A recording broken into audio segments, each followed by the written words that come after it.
Hello and welcome to DCP number 89. We've got quite the week to talk about things in the Destiny universe. It's going to be something. First off, I want to say Patrick is he's currently busy building bacon babies for Dead or Alive on tour. They actually sent out a request because they're big fans of the Bacon Baby, and they thought, why not go to the source of the Bacon Baby and have him manufacture some of that merch? So that's what he's doing this week, guys. So unfortunately, he can't join us. Those Bacon Babies. Yeah, he's spinning around. Right around. Exactly. Baby. Does Dead or Alive open for another band, or are they headlining? They got a headline. Come on, it's Dead or Alive. You spin me around. I only know the one song.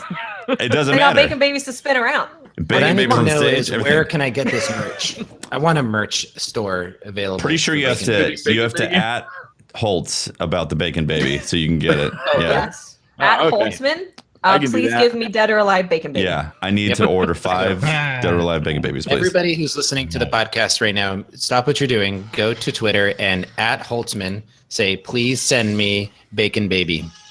Yeah. Yes. Signed by the band. Yeah, Bacon Baby signed by the band. Signed, Dead or Alive, Bacon Baby. Professor Broman, how you doing? Hi, I'm Professor Broman. Hi. Welcome. I'm doing good. Welcome. Are you interested in We Bacon made Babies? this to the stream. I'm not interested. Sounds horrifying. You're not? They're delicious. It is kind of horrifying, actually. Yeah, that's great. I'm like super love eating babies over here. It's just part of my everyday. Whoa. I love It's the a placenta. It's bacon. It's my favorite part. It's a bacon. It's bacon shaped baby. No wait. It's baby shaped bacon. That's what it is. Okay. What? Those two are very different. Okay. They're very different. I don't know if I believe you. You might be trying to make me cannibal. I don't know. Before I was saying baby bacon, which is awful because that's not the same thing. Bacon baby is what we're talking about. Yeah, baby bacon is not. No thanks. The other one. I think that's a wise decision. Hard pass. I'll watch you eat it, and then I'll see if you're still alive tomorrow. All right. Or have contracted some sort of zombie disease. Yes. Yeah. So, how's it going, guys? It's going good. That's Great. good. I'm going to let you guys carry the interview portion. I've got a screaming baby on my end. I'm sorry. Oh.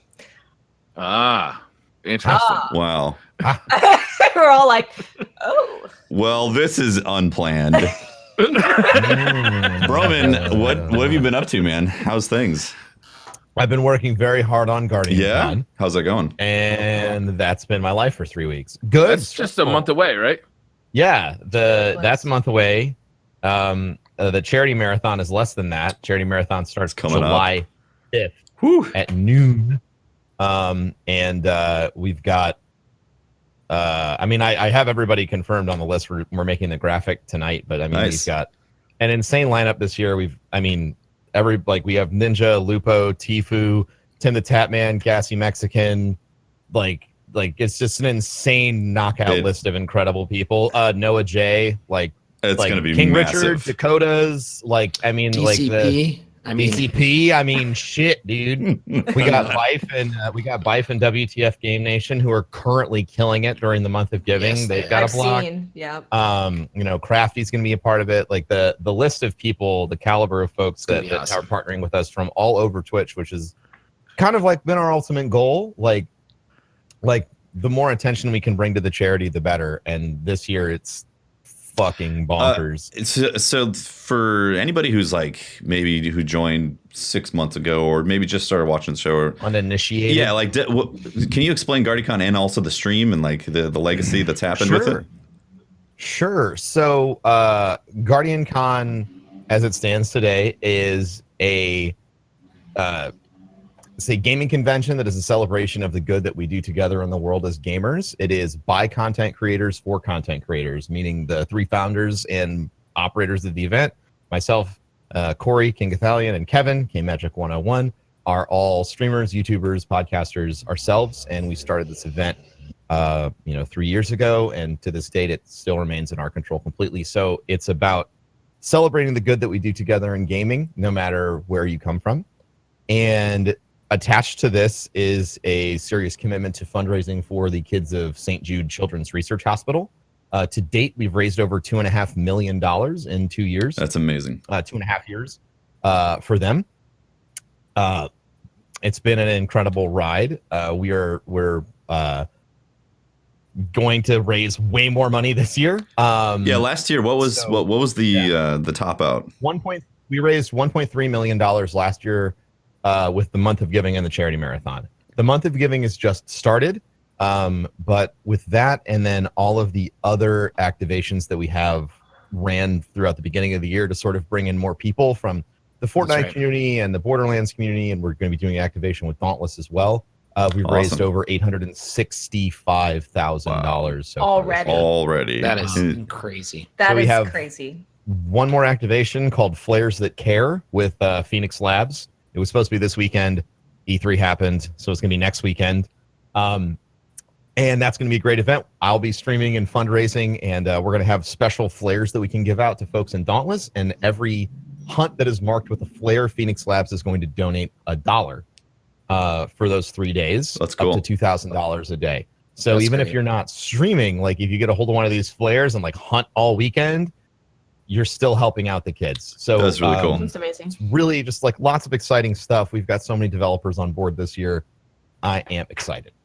Well, Ben, we're really excited to be a part of it. Last year, our community, we raised about $130,000 from DCP towards Guardian Con, and I'm really excited to do more than that this year. We are taking a July 8th slot at 9 o'clock in the morning, so 9 a.m. Eastern Standard Time or Pacific. It's 9 a.m. Pacific. So 9 a.m. Pacific. You're noon to 4, yes. I believe. Yeah, noon to 4 Eastern. Yeah. So we got a fucking heart attack. Sorry, I got to do these. I was like, that's not time zones are so hard. Now I'm gonna look at these. No, yeah. When our production team is in Australia, it's just like it messes with your head. Oofers. Yeah, so we are going to be having a ton of fun being a part of it. We had a great time last year. We were fortunate enough to be, there was a lot of people that were a part of this thing, and we were fortunate to be streaming when we hit a huge milestone. Yeah, and $1,000, right? Yeah, it was crazy. It was a huge event. Yeah. We're excited to be a part of it. I wanted to ask you about something. You mentioned when you were describing Guardian Con, you said your streamers that still wholly own it.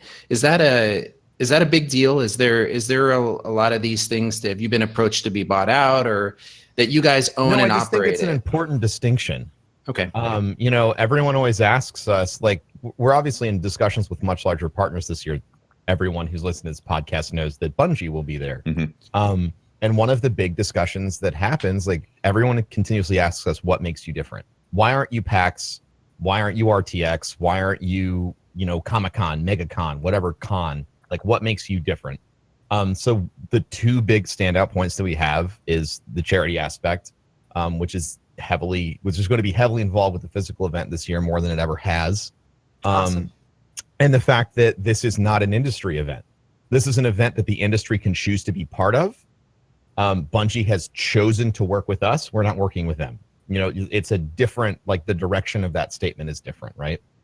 So they chose to work with us this year, just like Warframe chose to work with us. Phoenix Labs has chosen to work with us to partner with us and amplify the message that gaming can do good. So I think that the idea that we are, like, owned and operated by content creators is a really huge point, because our approach to the entire event is so fundamentally different than what people are used to. Most people have to go through, like, third or fourth party organizations to figure out, like, what influencers will be at this event. Will I be able to talk to them?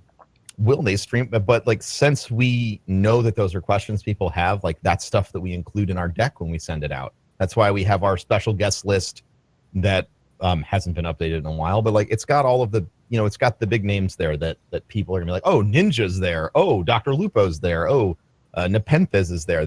Okay, I understand the caliber of people that will be there. And we try to make a really big point when we're talking to bigger companies to say that, like, this is a community focused event and it's very grassroots. So your involvement not only plays really well on a PR side, but you're also going to have a chance to have real, authentic conversations with your fans in an environment that is different than PAX. At PAX, they are there to play your new shit.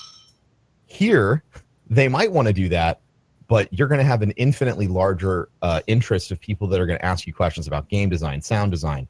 How do you code your game? Like in exit polling last year, we found out that 50% of the people who came to GuardianCon make content weekly, whether that's YouTube, a podcast, Twitch streaming.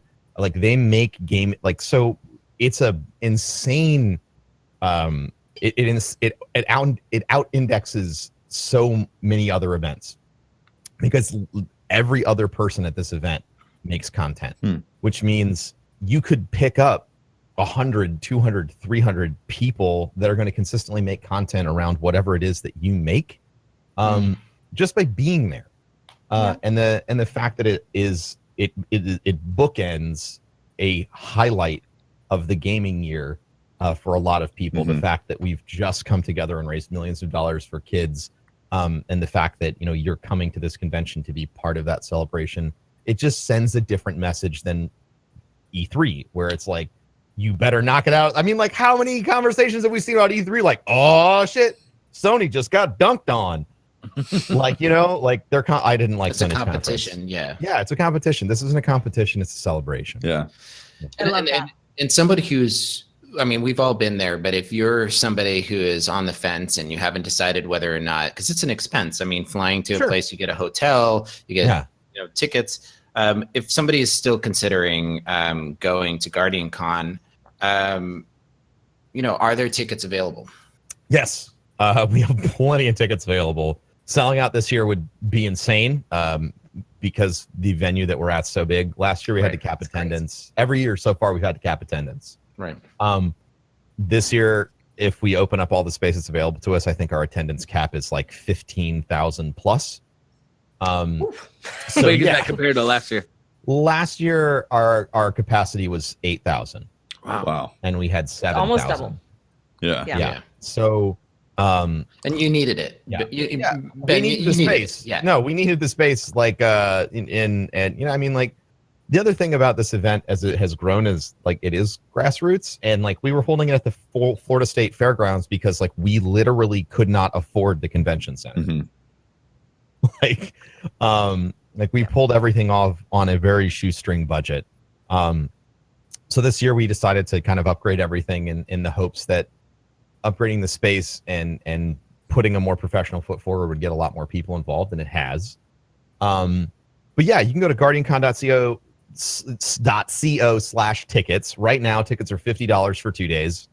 It's one of the best deals for conventions, considering you're getting the same kind of quality. I mean, if you're a Destiny fan, you get to go and play Gambit, and that's how much it costs. That's pretty cool. And you get to that was huge. People that play Destiny too, right? Yeah, you can go play there. Destiny. Yeah, I mean, anybody. It doesn't even matter if you're a Destiny fan. Gambit's a really interesting game mode. And think about this. You're gonna go get to play Gambit, and the population that you're gonna have to compete against to play Gambit is not gonna be an E3. It's not size. E3. Yeah. You're not waiting in a 3-hour line. Hopefully. Hopefully. Actually, for you, hopefully they are. But well, I know. I mean, hopefully, like, I don't know. I don't know how we're going to index on that. There might be a higher concentration of people that want to play the game. But yeah, I mean, like, so you have that. Like, if you're looking for like, what do I expect if I attend? Like, what am I going to see? Like, obviously, we're going to have a lot of vendors and developers there. Warframe has a booth that they're bringing. Bungie has a booth. We have other developers that I wish I could tell you, but I can't confirm yet. That are going to have booths there. We're going to have major local sports teams will have presence at the event. We have over 15, I think it's 15 to 20 artists from the community, gaming community, Twitch community that are going to be there selling their stuff. So if you have a big passion for supporting, artists and gamer art, they're going to be there with their stuff for you to buy. There's like a new row of booths just for artists, right? Yeah, there's Artist Alley. We have an Artist Alley. Cool. We tried to set that up last year. Only 3 people took us up on it, but every single one of those people sold out. So that's a great message to hey, you want to come here and make an ass ton of money? I'm very confident that everyone who's bringing stuff is going to do well. And just like a highlight on that, and another thing that we do that I want to highlight is we do not take a % of people's sales at this event. PAX in most locations take 10%. So whatever the transaction fee is, they have to pay out $10, whatever 10% of what they made. We don't take that. That's interesting because I think, I don't know if it was just us, but and I think a couple other of the booths last year did this, but all we did is cover our costs. And everything after that, we literally handed to St. Jude's in a pile of money. I remember that. You had a big stack of money. It was like a drug deal in the back room of money that was like awesome. In this really big pile, because we were selling those posters and everything. We covered our costs, and then everything after that was literally just a cash pile of money at St. Which was awesome. And so, I mean, that's why we're there, right? Yeah. I mean, obviously, we hope that people make that choice. I don't have a fucking problem if you come and you don't like donate a penny. Like, that's your prerogative. Sure. I believe that all giving should be compulsory. It shouldn't be forced. I believe all giving shouldn't be forced. If you choose to give, you choose to give. If you are coming to this event and you're an artist and you need to make that's true money to pay rent for the whole year, please come and do that. I am so blessed and honored that you would consider our event as something that can do that for you. That's true. So if people are coming, they want to sell, like, you sell, and you do what you need to do with that money. By no means are we expecting a donation. Your presence there is a donation of your time and belief in our event. One of the big things we're doing differently this year is on the main stage. Every single main stage streamed component is going to have a charity spin on it. We're calling them charity blitzes, which is something we didn't do last year. Like, we had the whole live stream up and we still had the donate button there.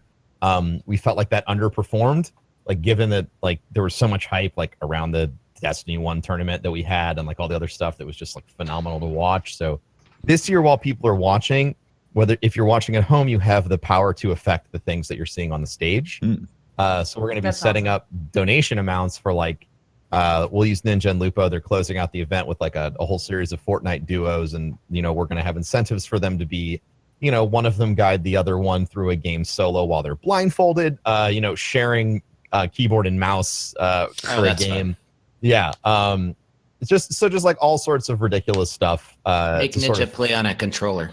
Yeah, oh my God! Oh, make them both play. Okay, that's gonna be big. That's gonna be big. Thank you. Make them feel my pain. Yeah, no, we're gonna make them both. Yes, absolutely. Fuck yeah. Okay. It's gonna be hilarious. So we're gonna be doing things like that throughout the whole time. Obviously, like, we have Fortnite that's on for a charity blitz. We have Dauntless that's on for a charity blitz. What else do we have? We have a FIFA charity blitz. Really? It is going to be our spin on a Pro-Am tournament. The spin is all of the players are amateurs and the two pros are coaches. So we're going to have Nepenthez and Mike LaBelle coaching two brackets against each other, and it's going to be absolutely horrible because nobody will know how to play FIFA. That's sounds in hilarious. This tournament. So it's going to be hilarious. I think there's going to be top-tier commentary. I want to put charity stuff in there to make the people who already don't know how to play, like, make it worse, like randomly remap their controller and stuff like that. So there's a lot of really interesting things to improve, like, the at-home viewing experience. And obviously you can donate on site as well, but that's like the next level of, like, passion. So we might end up closing out the charity stream this year with, like, $3 or $4 million raised. I think we can do another $500,000 to $1 million with the physical event. We just had to figure out the best way to structure it. It's getting better every year, Ben. You guys are killing it. We're excited. We're trying. We are so excited to be a part of it. I know that I'm bringing my family. They're all excited to come and work a booth. We've got some great, products that we're going to be selling to, help raise money for St. Jude's, and we're hoping that we can be carry that sense of pride afterwards that we played our part in raising money for this organization.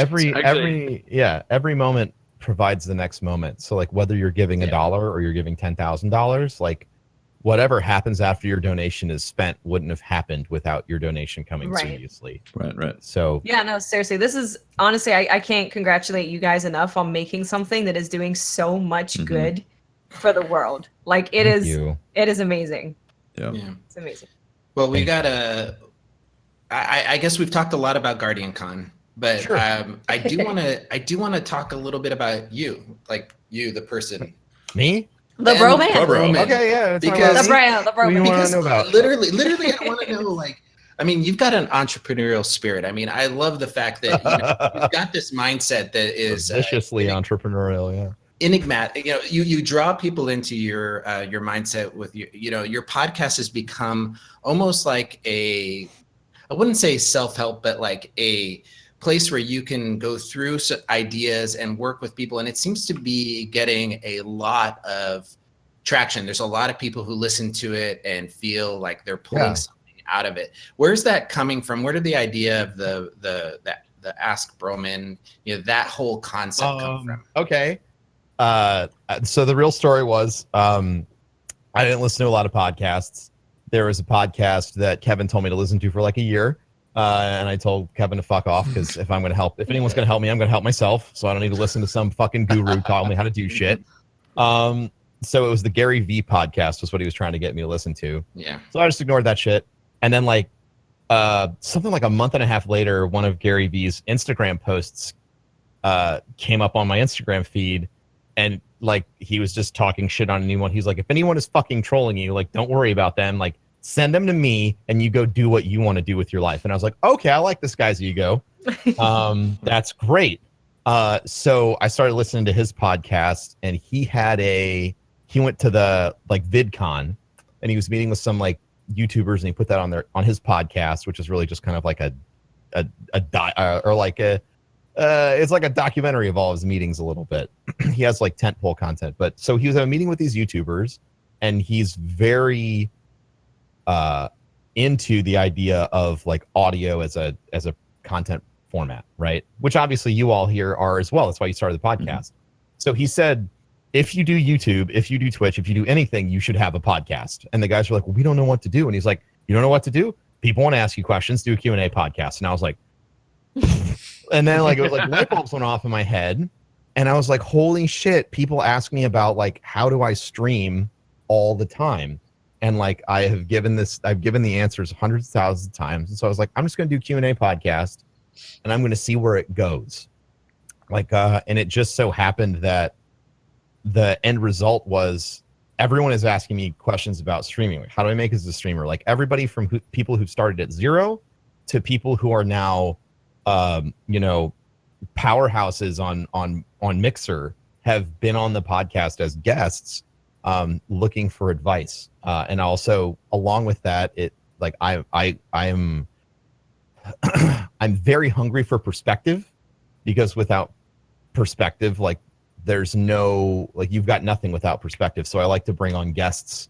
So we've had a lot of different guests on, we've had Dr. Lupo, Darkness 429, Nepenthes. Most recently we had my Boomstick, who is one of the first people to break like 100,000 followers over on Mixer, which is a huge milestone for growing platform. And he sort of broke down his journey. So I think that so I started the podcast because I just want to help other people make it because I didn't have any tools for me when I was trying to make it. Like, and I'm sure everyone who's here listening right now, all of us, when we started making content, no one was making how-to videos consistently. Like there was like this, like the one guy was like, hey guys, what's up? Here's how you set up OBS, dude, like, have a subscribe. And then like that person doesn't make any other content. And so a lot of people are doing one-off content that doesn't age well. Because the dynamic relationship between what we do in technology continuously changes the landscape. So I felt like having something that was continuously updated.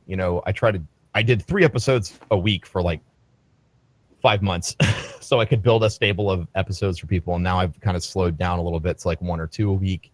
And then I'll do like one-off stuff, analyzing things. But the reason I started the podcast is because nobody fucking helped me. And that's bullshit. And I want to help everyone else. Like the only way we survive as a platform is if we teach each other, That's right. It's like every other form of creative media. Like there are acting coaches, there are guitar coaches, there's painting coaches, there's sculpture, teachers. Like everybody in the creative field eventually, whether they take on a protege or they just straight up teach people, it's part of it. And I saw that as a gigantic vacuum in the content creation space. And I don't think I'm the best person in the world. Like, I'm not a fucking genius, but I'm willing to put in the work and do it. And so I was horrified. Like when I told everyone on Twitter, I was like, I'm doing this. I'm doing a fucking Q&A podcast about streaming, and I'm going to give you the best advice I can about streaming. I really thought like the backlash was going to break my neck. I was so worried about it, which was one of the reasons why I was like, there's no way I can't do it. Because if I'm that scared, it's probably really important. So I leaned into it and I started. Oh yeah, that's something unique about me. The more scared I am about a good idea, the more I do it. Like I identify with that a lot, actually. Yeah. So, if you realize, like, I think for me, the reason I was scared was I realized that if it went well, it would change people's perspective of me a lot. It would change expectations of me, and it would probably change the direction of my life, which it did. So Gary V, the guy that I was just talking about, invited me up to be on his podcast, Ask Gary V. Within, it wasn't because of my podcast, but because I was doing that, it put me on the radar for people who were looking at, like, he tweeted out, who's a Twitch personality I need to have. And like a lot of the responses were Professor Broman. He's the smartest guy on Twitch. Professor Broman, all this other shit. And I'm like, I don't agree with those comments. But so I was really scared. But when I started it, I was like, this is important. Yeah. So that gravity was there. Yeah. So that's why I started the podcast. And it's That's it's a great listen. And if you haven't listened to it and you're obviously listening to this podcast, you should put it on your rotation. It's you're not 3 hours long like ours tend to be. I try to keep things inside of an hour, unless I'm having a really good conversation with a guest. So the episode ranges are about they're either going to be 10 minutes or 1 hour. Yeah. So it's a range of a range of what I find them interesting. I love to listen to them on my commutes. So I commute to work. I pop them in and I listen. You have some good, solid dad advice mixed in with like the technical aspects of doing something that just remind me of like just kind of like that motivation, that last bit nudge that someone would need to get their ass in gear. And I think that matters. Yeah. So I also feel like you have, along with the podcast, you've developed a very like friendly, welcoming Twitch like community that is. I find that like a lot of Twitch streamers when they move from game to game, it seems like they do this like roller coaster of an effect, like even variety streamers. But you tend to, almost every single game that you play, you tend to have similar numbers or like that community. That I jump in there no matter what game you're playing. I do a lot of lurking, by the way. That's good.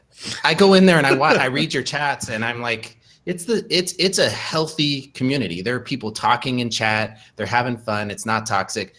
You've worked on that. How do you get there? How do you get to that place where your population's not spiking depending on the game? You and Tefty are really, are very similar in that variety streaming way that you can carry the same audience no matter where you go. But I wanted to hear your thoughts on that. Sure. So I mean, it's like it's like gardening. Like I'm not joking. This is the most like crunchy metaphor you're gonna get out of me. But like it is like gardening. Like you have something in your backyard that you want to grow, and you know what you want. You know what it looks like. You know the right shape of it. You know the right form of it. The kind of energy that it needs. And there's elements that are going to show up in your community that are negative, and sometimes those can be chatters. Sometimes those can be moderators. Sometimes those can be concepts or ideas. And your responsibility is to figure out the way to remove those elements with minimal impact to the surrounding foliage. I think that's something that I've worked on a lot. You know, because sometimes like you need to bust out the, you know, weed be gone, and you just need to murder everything that's like in the middle of this row and like just scorch the earth. You know, which is how I deal with like racism and sexism and homophobia. Like I purposefully make an example of how bad that behavior is, so that everyone understands not only like one, where I stand as a person, which I think is incredibly important, but two, like the level of tolerance that I have for that around me, which is an absolute zero. But then like you have more delicate issues, like people being continuously negative, like people bringing attention to things that you don't want them to bring attention to, or focusing on stuff they shouldn't. And things like that require a lot more finesse. Like you have to go in there and like prune away the bad parts, because that isn't necessarily proof that that's like a bad chatter or a bad concept. You might just need to learn how to like, shape conversation around that. So for me, dealing with something that's been a huge problem, and I'm sure anyone who streams Destiny can relate to this, is continuous and unrelenting negativity towards whatever you're doing, and the desire to talk about whatever is wrong. For me, I found how I dealt with that by going to my past. Like I grew up in a family where my dad was sick a lot. He had Lyme's disease, but it got diagnosed wrong, so he just got progressively more ill for like 5 years. And so a common conversation every time, you know, little old kid Ben would, you know, be somewhere, adults would come up and they'd say, "How's your dad?" Which really means, "Tell me what's wrong with your dad today." And I just wanted to fucking sock them in the mouth after like the first year of that. So like that's kind of people's approach towards Destiny. It's something that they love, but now things are better.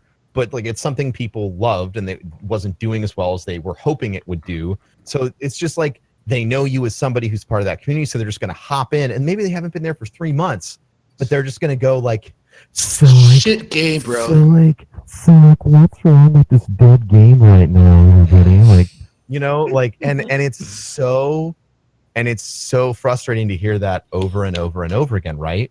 Yeah. So learning how to deal with something like that and saying, basically my response has become like, there is a place for feedback and it's not in my channel. Like I can't, like when it's time for me to take your voice to the developers at Bungie, I'll do that. Like if they have another summit, I'll do that, and I'll have an open forum to take your feedback. But for now, like you can go to the Bungie forums or you can go to Reddit, because my channel is not the place for you to come in and talk about how you hate the shit game and how you fucking everything sucks and like you're sad. Like I'll talk to you about being sad if something horrible happened in your life, but like if you're sad and you want the video game that I'm playing to change, there are locations to have that conversation, and it's just not my chat. Yeah.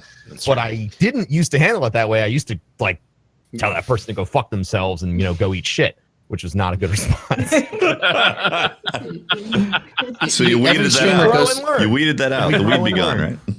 Yeah, that was scorched earth. That was fucking burned down the whole forest. Every streamer goes through those growing pains, right? They've kind of learned how to be a community leader of their own before they can branch out and start accepting new people into that community and how you can cultivate it. Bro, I love that gardening analogy. That's awesome. That aspect it's very prevalent too. Like if you don't catch things like that in a chat, then you get that negativity running through very long.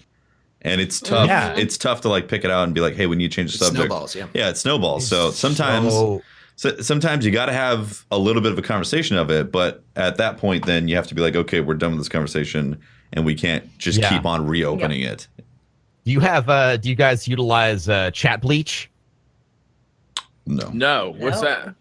So chat bleach, tool of the trade. Chat.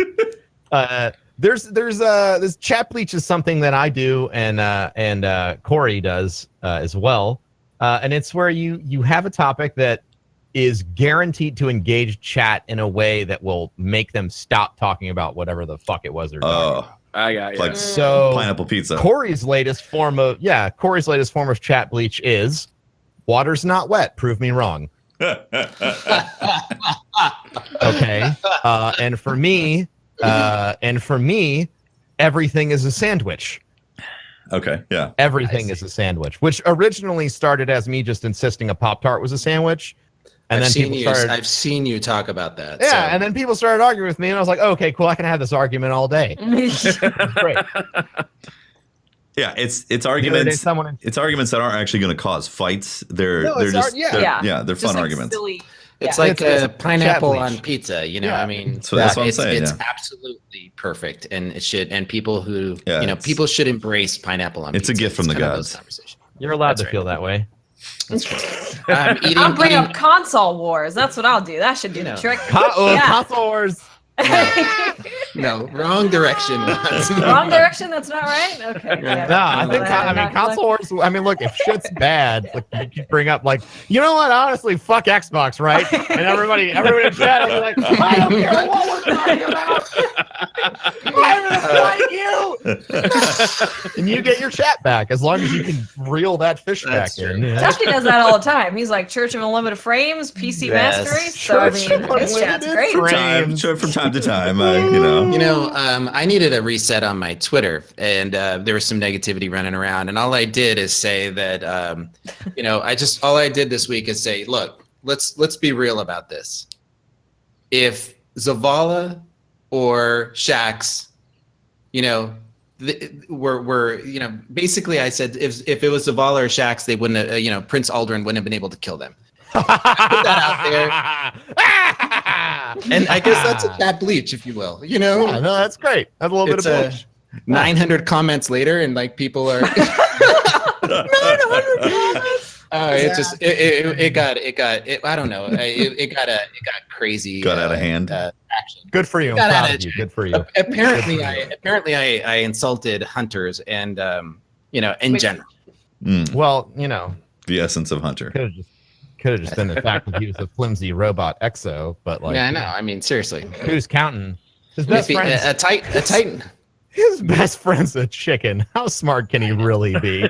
Thank you very much. Ooh. I mean, Roman, if it was Roman's a Titan, so I don't like where this That's is what going. I'm talking about. This is Yeah, perfect. this is Finally, someone that understands me. Yeah, I understand. That's good. Yeah. So you've got your Twitch thing. You've got your, you know, Guardian Con thing. You got your podcast thing, and then you've got this thing where you, you know, I was just enjoying some, as a matter of fact. Oh, a so So unicorn mug. yeah, absolutely. Awesome. chubby unicorn. It's a chubby It's uniform. great. Yeah. That is awesome. So I'm assuming you're talking about King's Coast. I am. So how did that idea come about? And you know, Yeah. how did you come up with this beautiful tasting coffee? By the way. Okay. Well, 2 reasons. One, I got snubbed for a sponsorship, which is not a smart idea. I don't know if you have learned much about me listening to this, but don't challenge me to a fight. Chat bleach. No, but like you know, there was a coffee company going around sponsoring a bunch of people, and they passed on me, and I was like, okay, cool, all right, fine, whatever. And so like that bothered me a little bit because I have pride. But I was like, all right, well, whatever. A month later, Kevin was drinking coffee at his Coffee. like desk, just coffee, just Drinking some coffee at his desk? He was drinking coffee at his desk, That and he seems was like, A month he later. was like, he was like, this tastes like fucking trash. Like I'm Ooh. sick of this shit coffee that I'm getting from Dunkin' Donuts. Ooh. Ooh. This is- Ooh. Kevin's It experience. happens. Yeah. It happens. Listen, I love some Dunkin' Donuts. Okay, I do. But you know, there's another tier of coffee above Dunkin' Donuts. So Clearly. he was sick and tired Many- of many drinking. No way. There's many tiers above There's that. many tiers of coffee above Dunkin' Donuts. So Yeah. he's like, I'm sick and tired of drinking this Dunkin' Donuts coffee. Like, what the fucking fuck? And he was, and so he went to our friends. Pete, sorry, we can swear, right? Like, Yes. Yes. okay. I didn't know if your poor audio guy's gonna be up all night. Like, oh my, beep, this guy is. Okay, so he so that happened with Kevin, and so he reached out to Pete and Wayne, who are the other co-owners of King's Coast. They both Wayne has been an executive chef in New York for almost 2 decades, who was looking for something different, and he crafts the flavor profiles of all of our stuff. And then we have Pete, who's like, he's also a master roaster, certified master roaster. And I want he's that like, title. He's I seriously want that. Master He's like a roaster. logistics genius. Yeah. So the two of them working together, along with Pete, has an insanely deep knowledge about like origin, which origin is it means everything for coffee. So Mhm. like you sit down and talk to Pete about coffee, he'll be like, well, the reason we're buying from this part of Colombia is because it's at this elevation and it gets this sunlight angle, and because of the sunlight angle and the type of soil that's there, it produces this flavor. And I'm just sitting there like, so like, Coffee good. yes, I like this. You know, and so all that was happening behind the scenes, and so we got to this point where it was like we just kind of wanted to do this for us because we live in a suburban area, and so there's not a lot of really like roasted, like fresh roasted coffee here. There's the one place in Tampa I can go that I would consider of quality is downtown. It's 45 minutes away from my house. And then, and for me, the thing that made me go all in on the idea was a light bulb went off, and I was like, if that's my experience, millions of people live in suburbs. I bet they want good coffee too. So we kind of sat down, worked out a logistic platform on how we could do roast to order. So like when you order from us and you're in the US, you get the coffee within 3 or 4 days of roasting straight to your doorstep. That's key. which is peak quality. Yep. Yes. 3 days is considered peak quality, which is why when people drink it, they say, I've never had coffee like this before. It's 'cause you probably haven't, unless you've gone to the to coffee a coffee roaster. shop that Yep. specifically roasts in-house. Mhm. So we got all that set up behind the scenes, and then we launched on September 5th last year, my birthday and the day that Destiny 2 is playable. So it's a really busy day.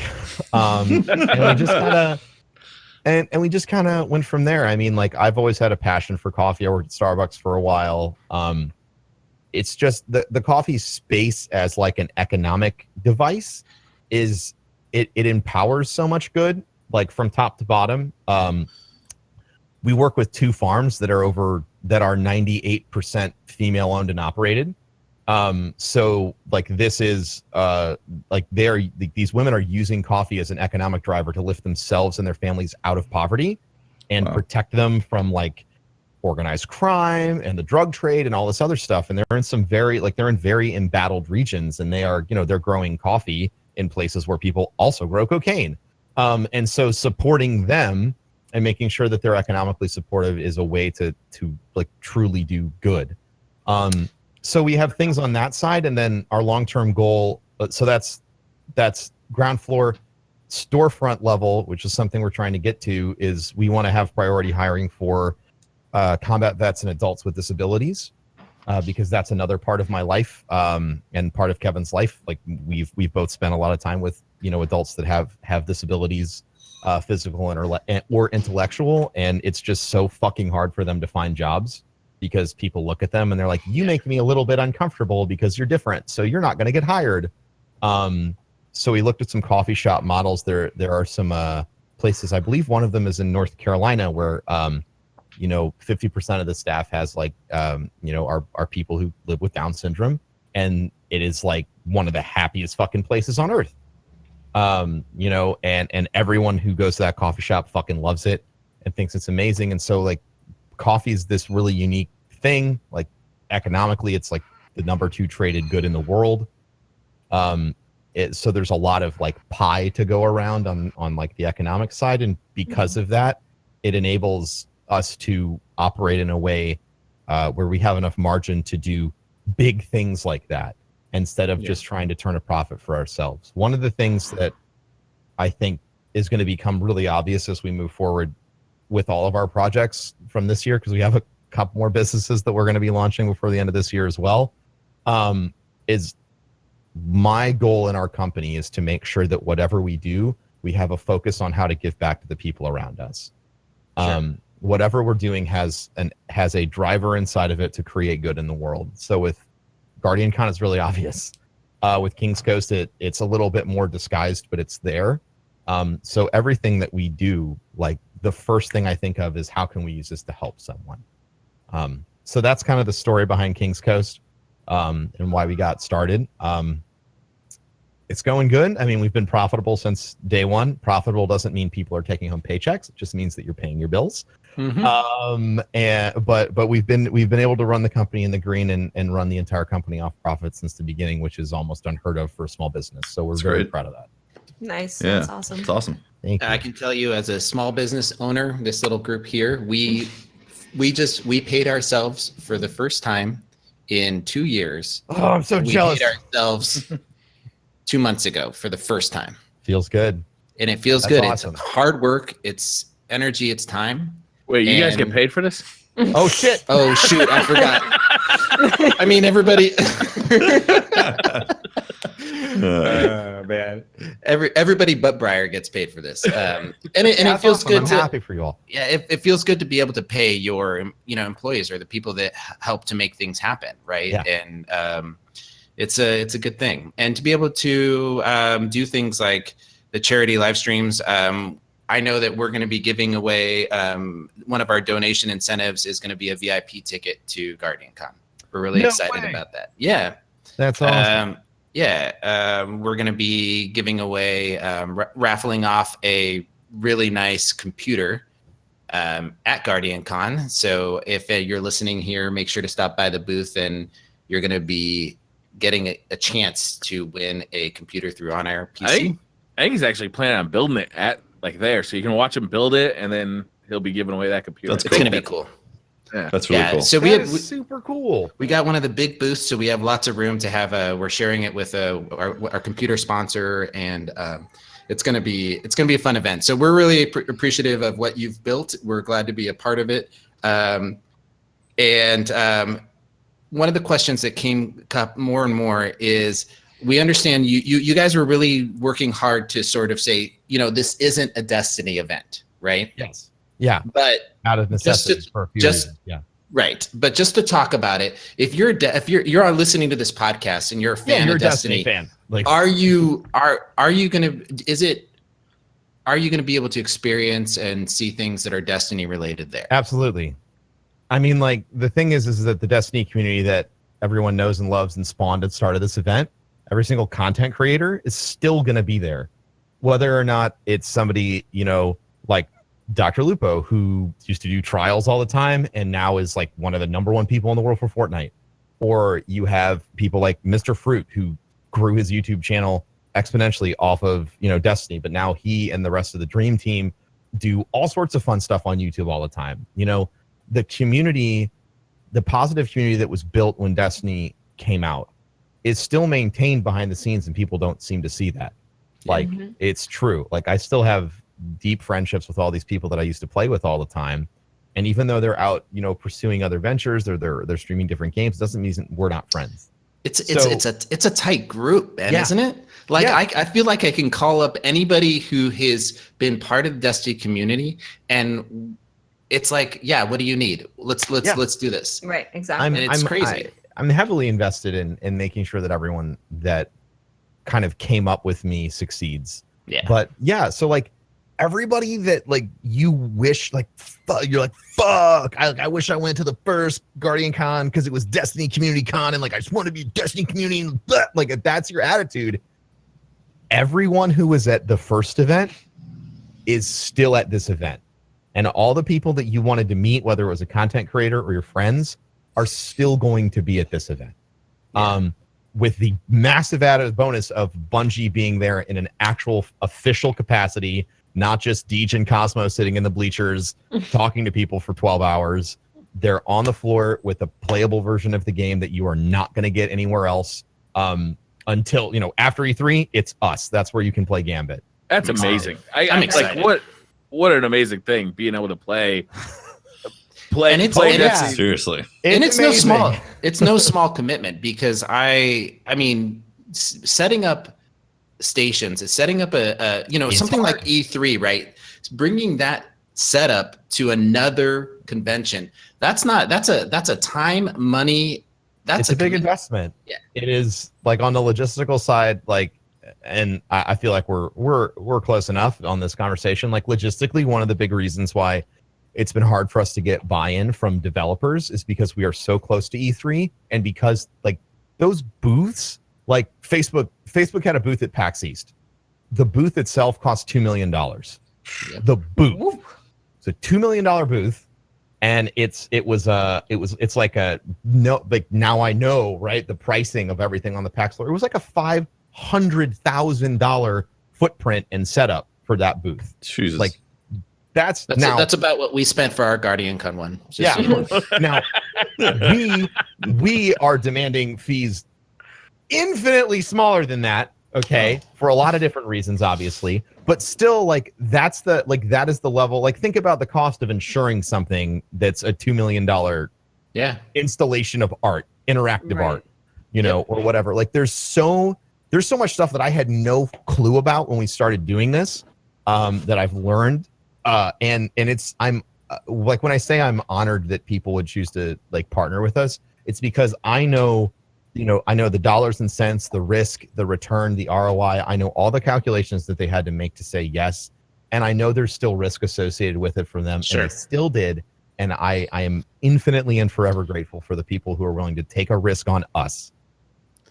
So I think it's appropriate at this time that, speaking about taking risks for us as Guardians. Sure. I think we take a moment, you know, just 10 seconds, just 10, 15 seconds as a moment of silence for our buddy Kate Six. Okay. For his sacrifice for all of us. So chat, we're going to take a few seconds and just think about Kate Six for a moment.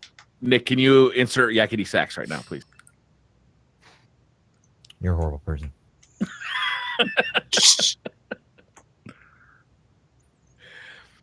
Hey, did you guys hear that Kate Six is dying? Why, Briar? You are insensitive, my friend. You know what made it so much worse? That song. Though. That song. That That song. whole trailer just drove a stake in my heart. And as a Titan, the only way I could deal with my emotions was to lash out. And I did. And I apologize to everybody who may have been offended by my comments about You're Kate Six. not apologizing. It's a crazy move, though, if you think about it, right? It is crazy. One character in Destiny that people have an attachment to.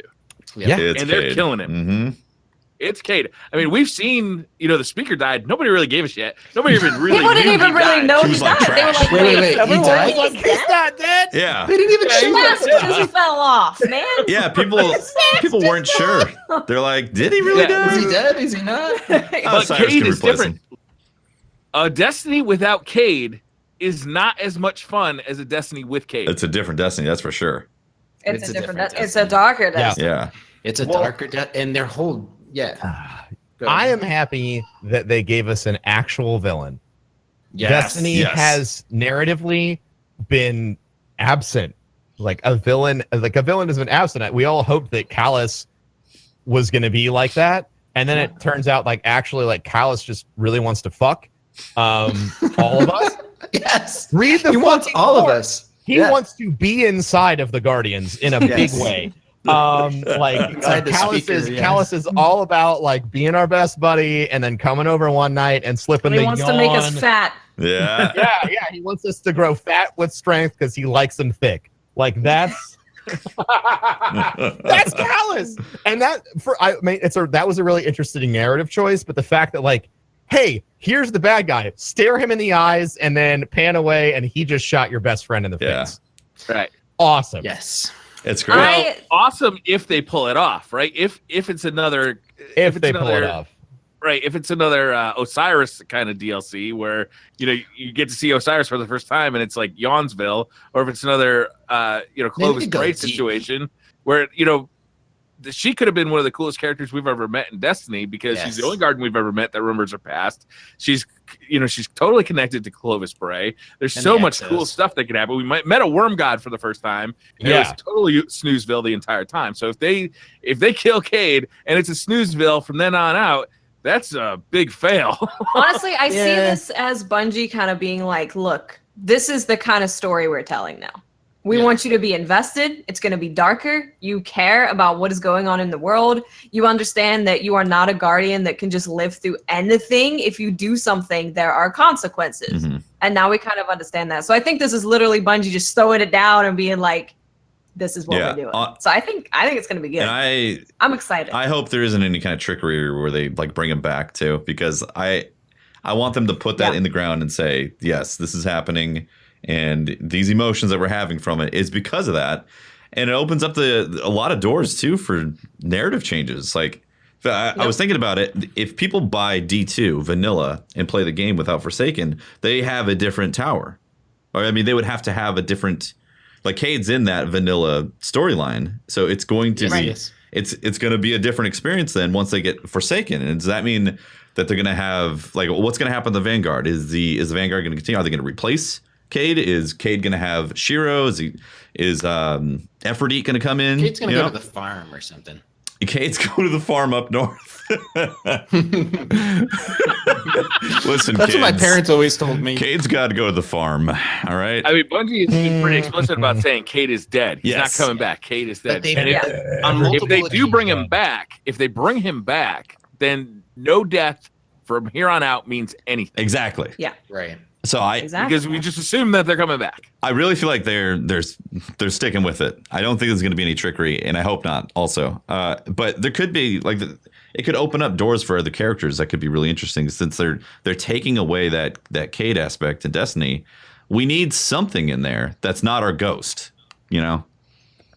But Ghost is so funny. He's just so funny though. Like, have you ever just like looked at water and been like, yo, what a splash? That's his humor. I hate it. He's got some pretty like lame story writing, and the thing that bothers me, and I understand that I kind of understand the choice of our Guardian not having a voice, but what bugs me the most is the Ghost is supposed to be my voice. And it bothers me in the story when the Ghost is cheesy. And I'm like, no, I would not have been that way. I hate it. I would not have said that. No, I hate it when the Ghost acts like an idiot. When he's like, I have no idea about anything, even though I was erected from the light and I am a technological wonder. Who is she talking to? What do you mean? Who the fuck is she talking to? She's got a radio in her ear. He says, our Ghost is a savant at unlocking doors, yet it's completely ignorant to everything else in life. It's unbelievable. Also, it's going to crush me if our reaction of Cade dying comes from our Ghost. That's going to... We're just like... That's going to murder me inside. This is real sad, man. So I'm not right with that.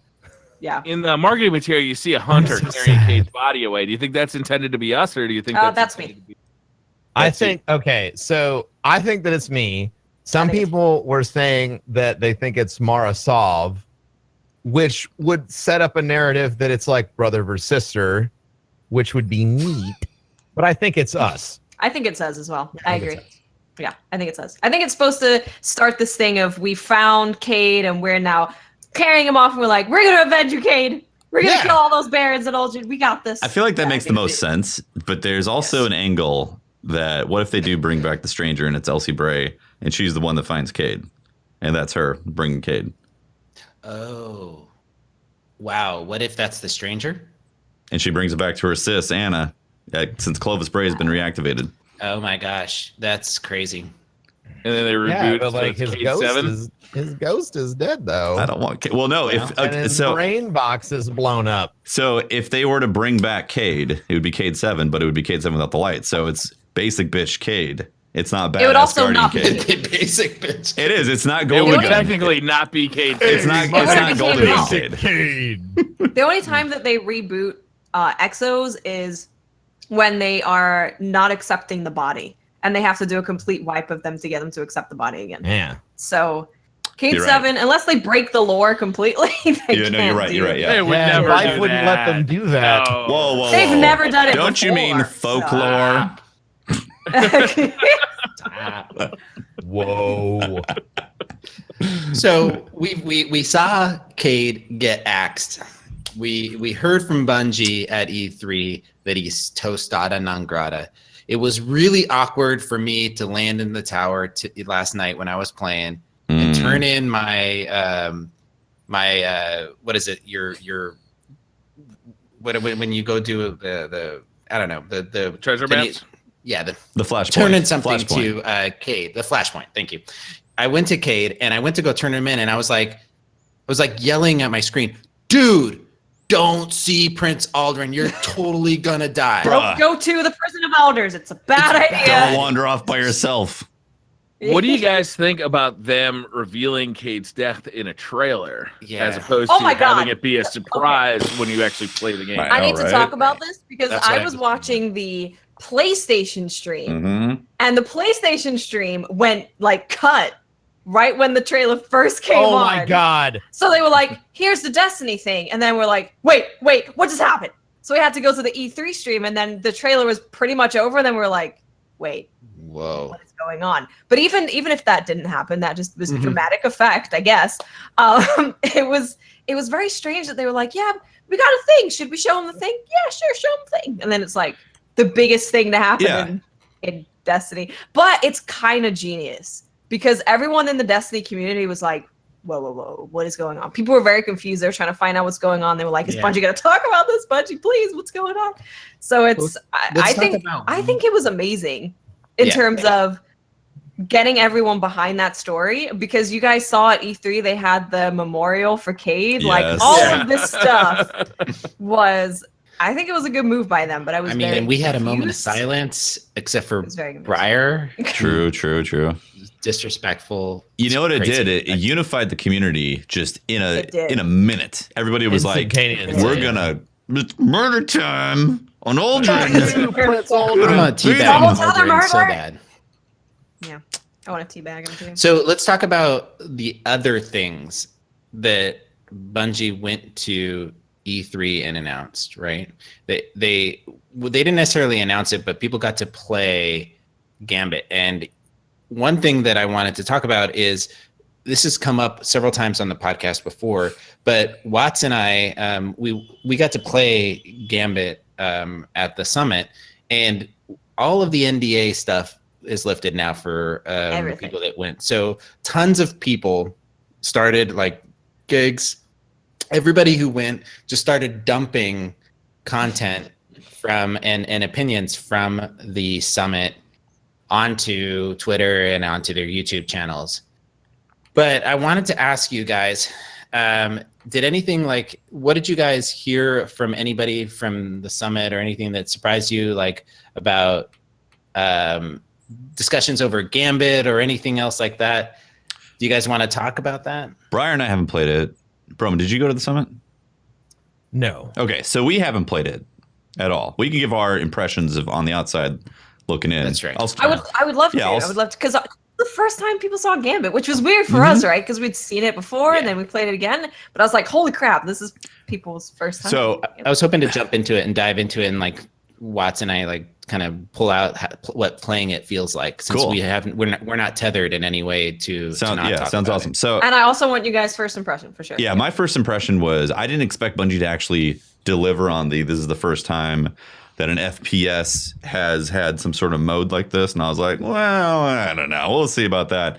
And then when I saw Gambit in action, I was like, holy crap, they have married the fantastic things of PvE with the fantastic things of PvP in a game mode, and I can't wait to play. Like I was honestly surprised at the possibilities of competitiveness with having loadouts being built for PvE, but then also having to be able to handle somebody coming invading and the trade-offs.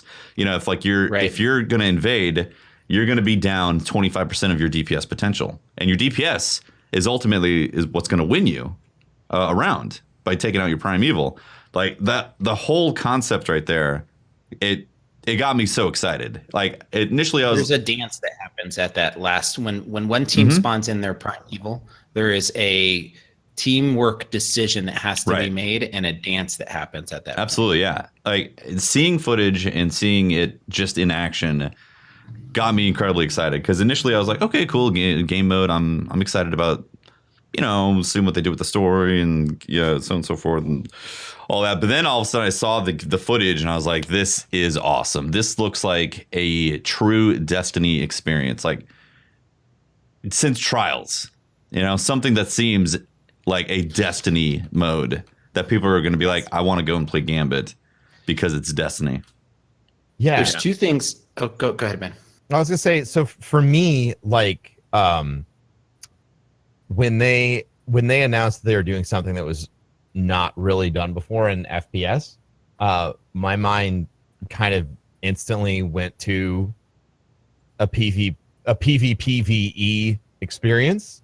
Like that's something that has been like an open discussion in a lot of different games where it's like, like MOBAs do it really well. Like it's PvP, but there's also creeps. And then, you have to jungle and like all this other, like all these approaches, and that kind of happened with Battleborn. Haha, LOL. Stillborn. But yeah, poor Battleborn. But so like I was really hoping for something like that. But when they finally showed it, I was like blown away at how like Destiny it was. Like it's about like smashing enemies and burning down a boss. Like that's the end goal, but you can fuck each other up by blowing up the other person, like you blowing up the other team. And like I know I've been made aware that there are more mechanics that go into blowing up people on the other team than just they're dead. And I think that everything surrounding the Gambit, I think Gambit's just going to be super hype. I think as long as it delivers a solid gameplay loop, like it's awesome that it's super fun to play. But I'm really happy that it has its own like loot pool and things like that. I'm really interested in how they're going to work it into progression. And I really do feel like it unites the community in a great way. Like it brings together PvP and PvE players like in a great environment. Like, I mean, like, come on. Like me, T-Rex, and Goth, and then like Crafty. Like, I know, man. You can't beat Raid Dad and his 2 toddlers, and then Crafty. Like, you just can't. Like, it's gonna be awesome. Like, I can't fucking wait. No, Ben. So there's also the big thing that's coming into play here is going to be the new supers, the new support supers, the new classes. Gotcha. I got to play quite a bit with the Warlock. I heard you fall in love. I heard you're becoming a Warlock main. God, like I literally might start maining a Warlock. I love being a support player. I love that role. I know I'm a hardcore Titan, but unless the Titan can really pull up a support class like the Warlock, I might switch, because the power of the Warlock to be able to throw a grenade at a teammate and give them not only their health but a shield, like boom, as they're running in to go. So you got somebody running in to go do something. You can chuck a grenade at them, or you see somebody.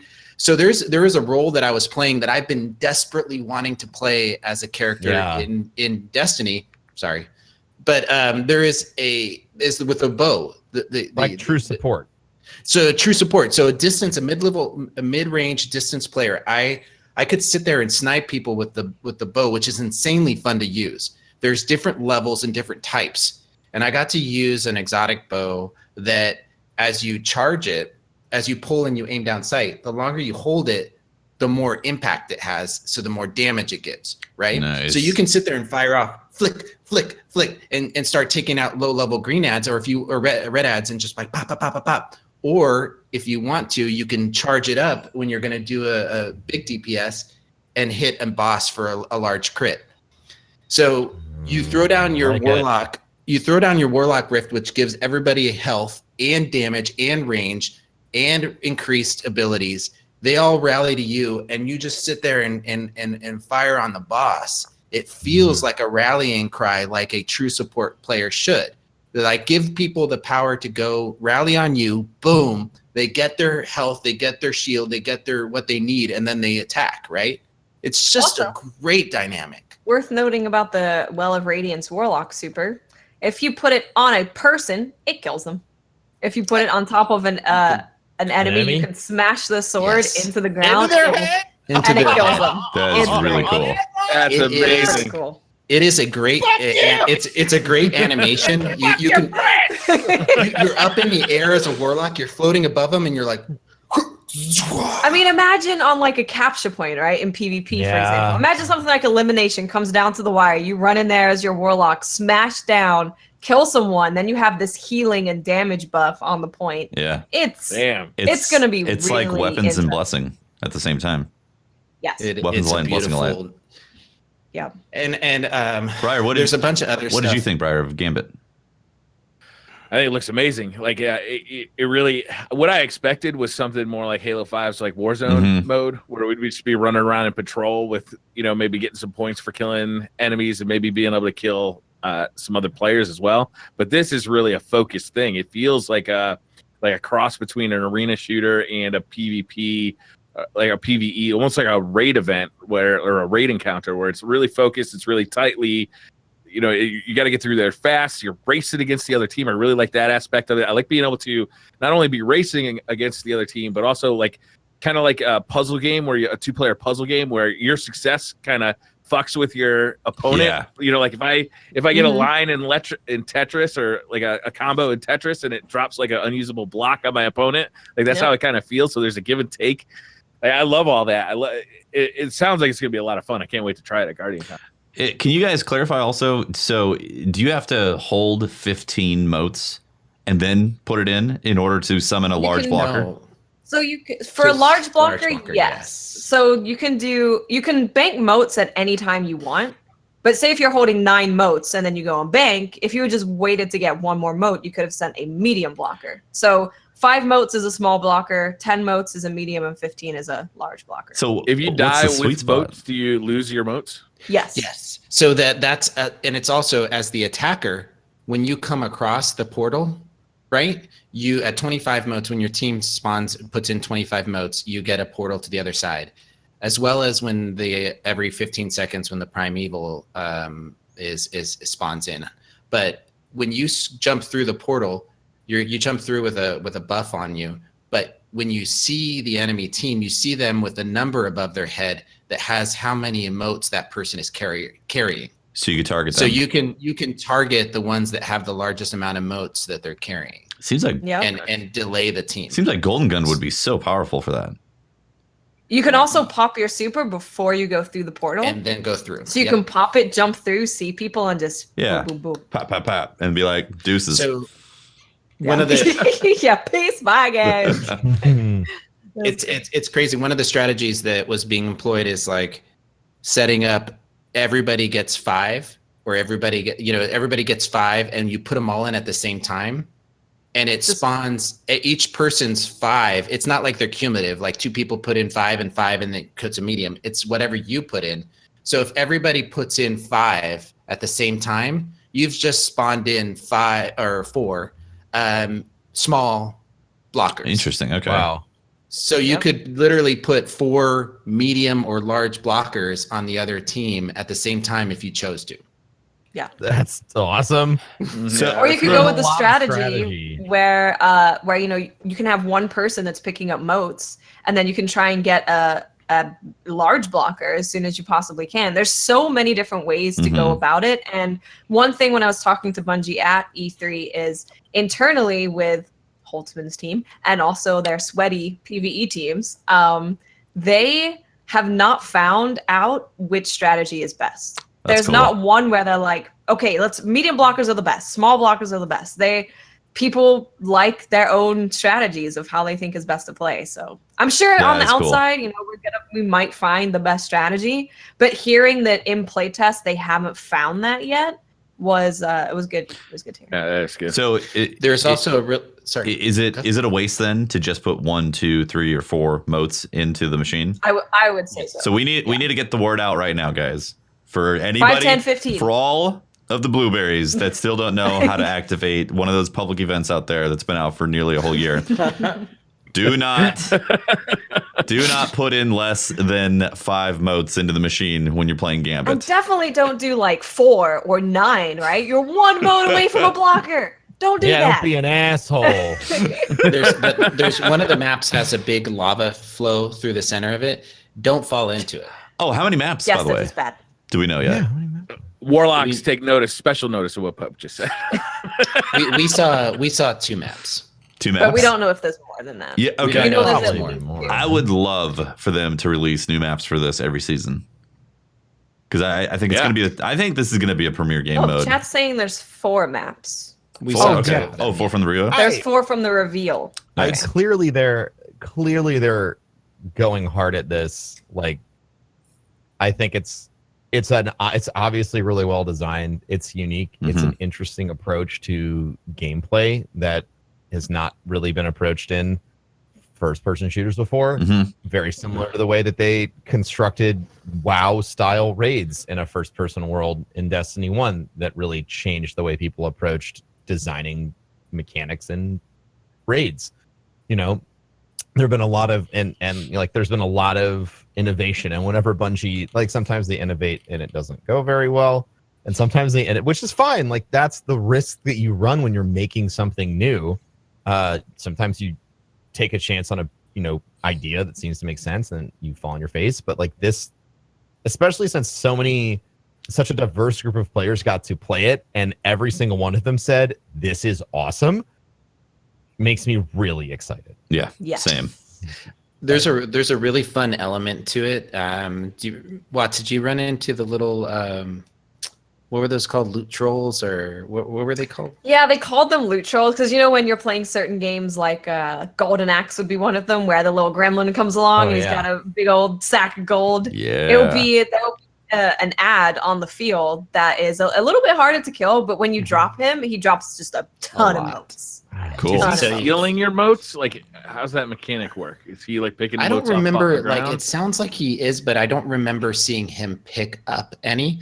It was a little scion looking thing that was running around, and he's shiny and bright. And he's like, kind of running across the map, and he's like, and then so it makes sense that he's stealing them. Like but when you kill him, it drops down at least a medium blocker. Right. Nice. Oh wow. So you're awesome. you know that if you kill it, that you take the time to burn it down.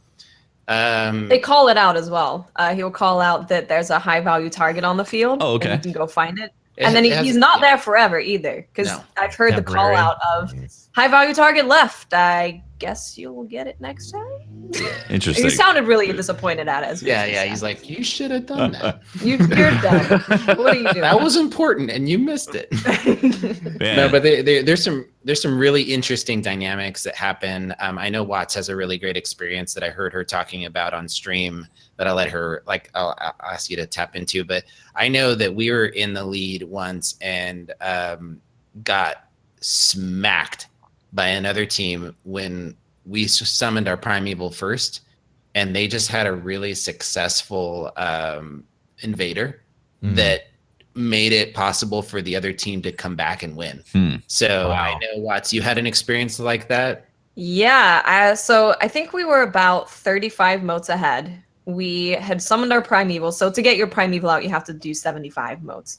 So we were about 35 ahead, summoned the primeval, and I don't know if the enemy team planned on doing this, but they basically sent all 4 people across, not at once, one after the other, with their super, and killed at least 3 of us every time they went through the portal. Ooh. So while that one person comes through and has their super, the rest of their team was, picking up motes and banking them, trying to get their primeval up. And when an invader kills you and you have your primeval out, it heals your primeval for every death. So they just sent super, and we were like, and it came down to the absolute wire. They got their primeval out. It was neck and neck, and we ended up winning. But they came back from 35 mote deficit. Wow! And it came down to a very slim amount of damage to if we won. Interesting. So that's what is amazing about Gambit. Like, those hero moments that we've been missing from Destiny 2 are 100% there in Gambit. If you go through as an invader and you kill someone that has 15 motes on them and someone who has 5 motes, that is a huge deficit. You can heal their primeval. It's the amount of clutch plays you can do in Gambit is amazing. And Ben, you're gonna absolutely flip over the bows. Oh yeah. No, I know. Man. Like, my actual last name is Bowman. That's what I'm telling you, man. Like, you're gonna you're gonna like the variety, because we're not talking about single like just 3 damage types, right? We're talking about different types of arrows, like delivery. Yeah, like multiple arrows fired from one shot, multi-shot like type of thing. tri-shots. You're talking about different types of ways of shooting and different things they do, right? Yeah. So the different types of damage and how they damage. So the bows are. I'm gonna raid wipe us so much. Just don't use a bow. No. No. No. It's fun, man. It is. I'm excited for you guys. The bullets to put your or hands the on it. arrows have like arc on them too, like depending on how Not long if you pull it fully back charge for. them. Not Yeah, if you Oh. fully charge them, Fully then they're hit scan. Mhm. If you just Interesting. blink it, you can actually see it drop. But if you And they're a fully charge it 2-shot back, kill in PvP, yes, It's Sick. body or head. You got to hit 2 shots. 2 shots. Yep. Okay. Interesting. Right. It's like they're in the new classes. I was talking to Claude at the he works at Bungie. He's kind of oversees the supers and all that. I was talking to him about some of the way that they're adjusting the the supers and how we're going to be seeing them. Just the way that he was talking about the Striker Titan and being able to fly around like electric, like a supercharged Superman. Mhm. They are going about all the supers in just a fantastic way. Hey, Bo, Nice. let me ask you something. So now that the NDA is over, can you talk about what that thing was that Bungie came to you with that the community was so upset about? Random or that rolls. you guys random Random rolls. So rolls. what was it? Do you remember, Pope? I'm not going to remember. Like it's not going to be like a verbatim what they said, but they were going to they were going to double down or triple down on mods and make. Do you remember, Watts? It was like they presented one perk would be random, and Right, the they were gonna rest would do- be static. right. And we And were then- kind of like, that's not very exciting. And they were Yeah. going to try to do something with mods, and we just like emphatically everybody in the room. Everyone's reaction was like, it's not Meh. very exciting. That's not thrilling. But like that, and that would be the community's reaction, right? Everyone's like, sweet, random rolls are coming back, and then you get a drop, and you're like, oh, all of this One. is static except this one perk. One. So I'm stuck with this crappy perk that I don't want that's static on a gun that's amazing, but I can change this one perk. So they looked at it overnight and then they came back to the community summit with truly random rolls, And like a system- Destiny 1 style random roll. they said that they pitched it to us as being full random rolls, and on top of that, you being able to select the gun placement, like what gun goes in what spot. Okay, yeah. So that's the next question. How do you have to? If you know this, I don't know if they explained it. Are you going to have to go and get it to drop for you in that particular slot, or are you able to move it if it can go back and forth between those slots in game? The idea came back. So the way I guess I can appreciate this about Bungie is that they're designers, game designers. They're not going to do the same thing as D1. They're just Right. not going to. They're going They to wanna innovate. improve and expand on it. Right. So they said we're going to do random rolls, but it's going to be done our way. Right. And at that point, it wasn't fleshed out.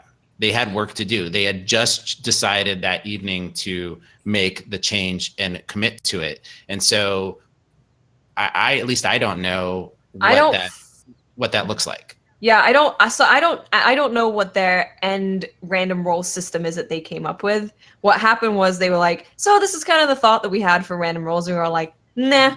And then the next day they came back after this like really long back and forth conversation we had with design goals about what kind of emotions do we want to experience through random rolls. Like we want that moment of, oh, I got this perk is on it, this perk is on it. And YouTube's video is crazy because you've got the best random God roll. perk slots. You go to your friend the next day at work or school and you're like, guess what I got? Like we want those kind of emotions. So We didn't storytelling end moments. Right, exactly. We want it to feel unique. We want it to be exciting, and they didn't come back with, okay, so this is how we're going to do random rolls. But what they did is they developed design goals based on what we want to feel from the random rolls system. Okay. And they actually said to us, like, we're going to take these design goals that we've decided on today and use that as our goals for creating Our the marching system. orders, yeah. Okay. Yeah. So I don't know exactly what they decided on, but if the goals that they came up with were exciting and what we all wanted. That sounds awesome. I'm hoping they really hit it out of the park come September. Did they talk about though how the weapons are going to drop for the slots though? Like if it is it like gonna, kinetic and special? Yeah. Are like am I going to get is there a specific shotgun that can only drop as a kinetic shotgun, or is there a shotgun that could roll as kinetic or special or heavy, or do we know any of this? I'm I can't. not 100% No. sure. I can't. Okay. You know, I think that Briar at that point, they were like starting over. So they talk a little bit about it in the TWAB today, but it's not super. It still doesn't super clarify what that system's going to be. They say the top two slots are going to be quick slots. They have more freedom than ever, allowing you to carry a unique set of primary and special weapons. So they bring back the name special, you know. Mhm.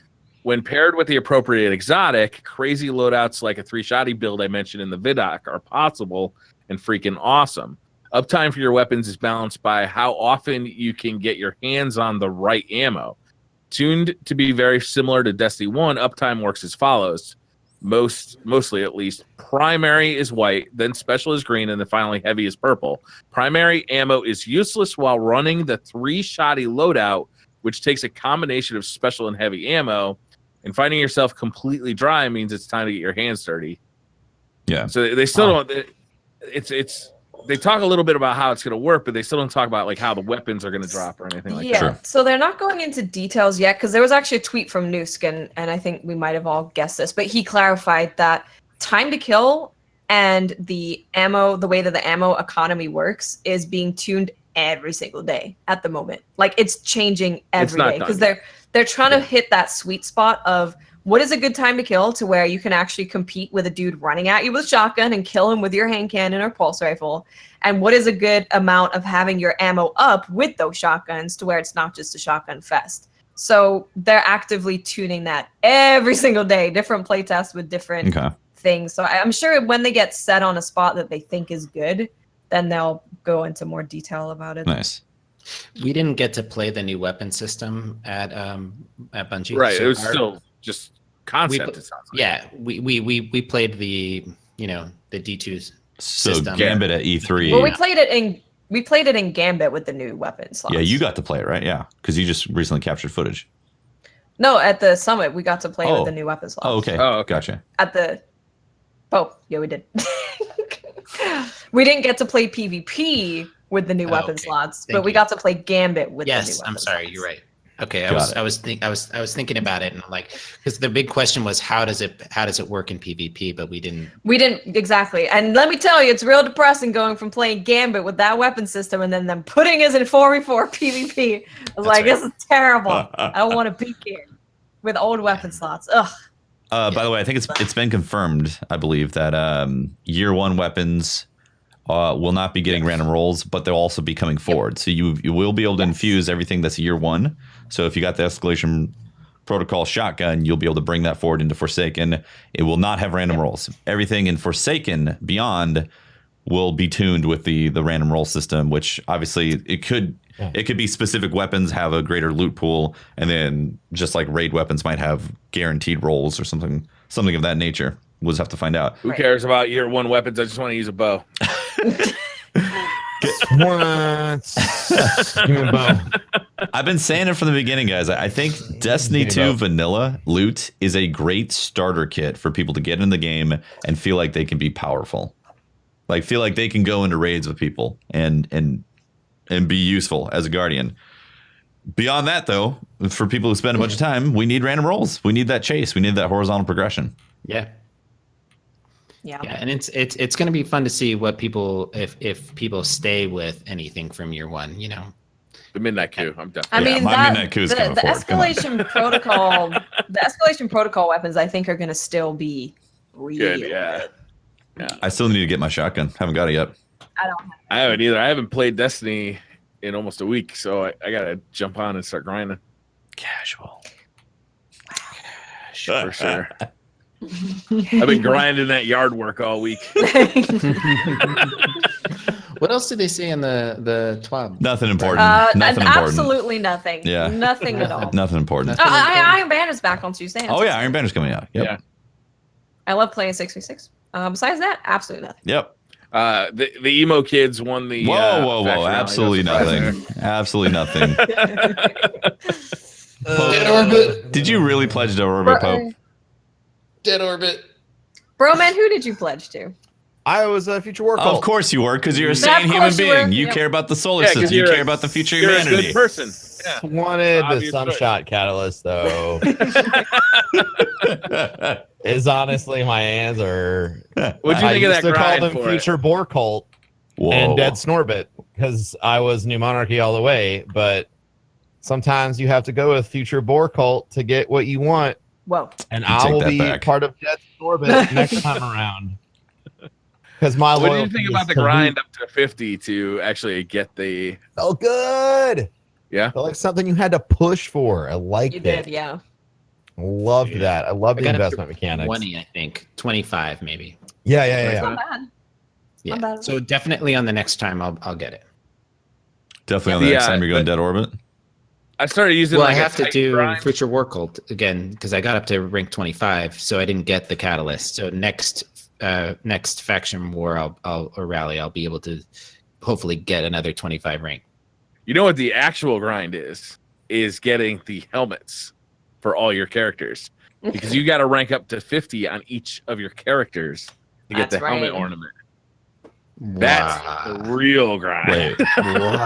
Wait, what? Progress is not shared toward the ornament. It is not shared. So you have the rank to, is. I can't remember. The rank shared. No, it's not. Yeah, it is. The rank is shared. Yes, the rank is shared, but it's not shared toward your ornament. So you have to actually reach. You have to rank up 50 times on each character. That's not what I did. I got the ornaments. You got them all three characters? Yes, that's incorrect. Yep. Really? Yeah. Okay. Yeah, it's shared rank. Yeah, Okay. you just have to. You have to. Some of the ornaments are not shared though. So you have to do specific things on each character, yes, but the rank is not individual to the character. It's shared across the account. Right. Yeah. Renown isn't shared. Right. So each one, when I was looking at the ornaments for, on Future War Cult for each one of my characters, each one of them had a specific task that was related to that character to do for that ornament, even if I had unlocked it. Briar, you might have been thinking about Renown. Okay, I got it. Yeah, Renown's a lot easier to get, obviously, than 50, the 1,000 tokens per character. I definitely did not get 3,000 tokens. You did not get to rank 150. What do you guys think of the Sunshot Catalyst? Yeah, did anybody unlock it? It's beautiful. Yeah, it's great. It makes it. You know what's fantastic. great when you explode things and it creates orbs and it's just pew, pew, pew, orb. Yes. Yeah. Oh man, the Sunshot explosion chain is one of the most satisfying things in the game. Boom, boom, boom, boom, boom, boom, boom, boom, boom. Yeah. Like, everything's dead. That was one bullet. Like, oh, it's so good. It is amazing. Yeah, it feels great. What's the damage like? So you kill, say for example, you kill like 2-3 ads that are around a yellow bar, which is a common thing we see in PvE. Mm-hmm. What kind of damage does it do on a yellow bar? Half health. If you like got 2 detonations, Yeah, it's a significant amount of damage. That's a It lot. is a lot, It's a meat explosion, that's for sure. Yeah. Now, is the explosion? I guess this maybe you guys haven't tested this or not, but I like to run match game in Nightfalls when you're doing the Nightfall challenges. Does the explosion? It's solar. Yeah. Okay. Mm-hmm.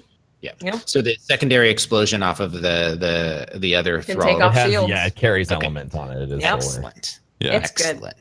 Excellent. It's so satisfying. Seriously, I think when I was just trying to get the catalyst completed, it was some of the most fun I've had. Just exploding all the little guys. Oh, it was great. Yeah, that's good It was stuff. great. Fun, man. They're fun. Anybody weapons. So everybody in here was Future War Cults, and nobody did.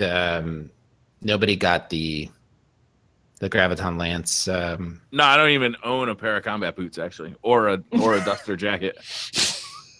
I've actually never walked into a Hot Topic. The shade that you're throwing right now, Brian. That's brutal. All right. Do you own eyeliner, dark eyeliner, or anything? You know what? No, but I just borrow my wife's.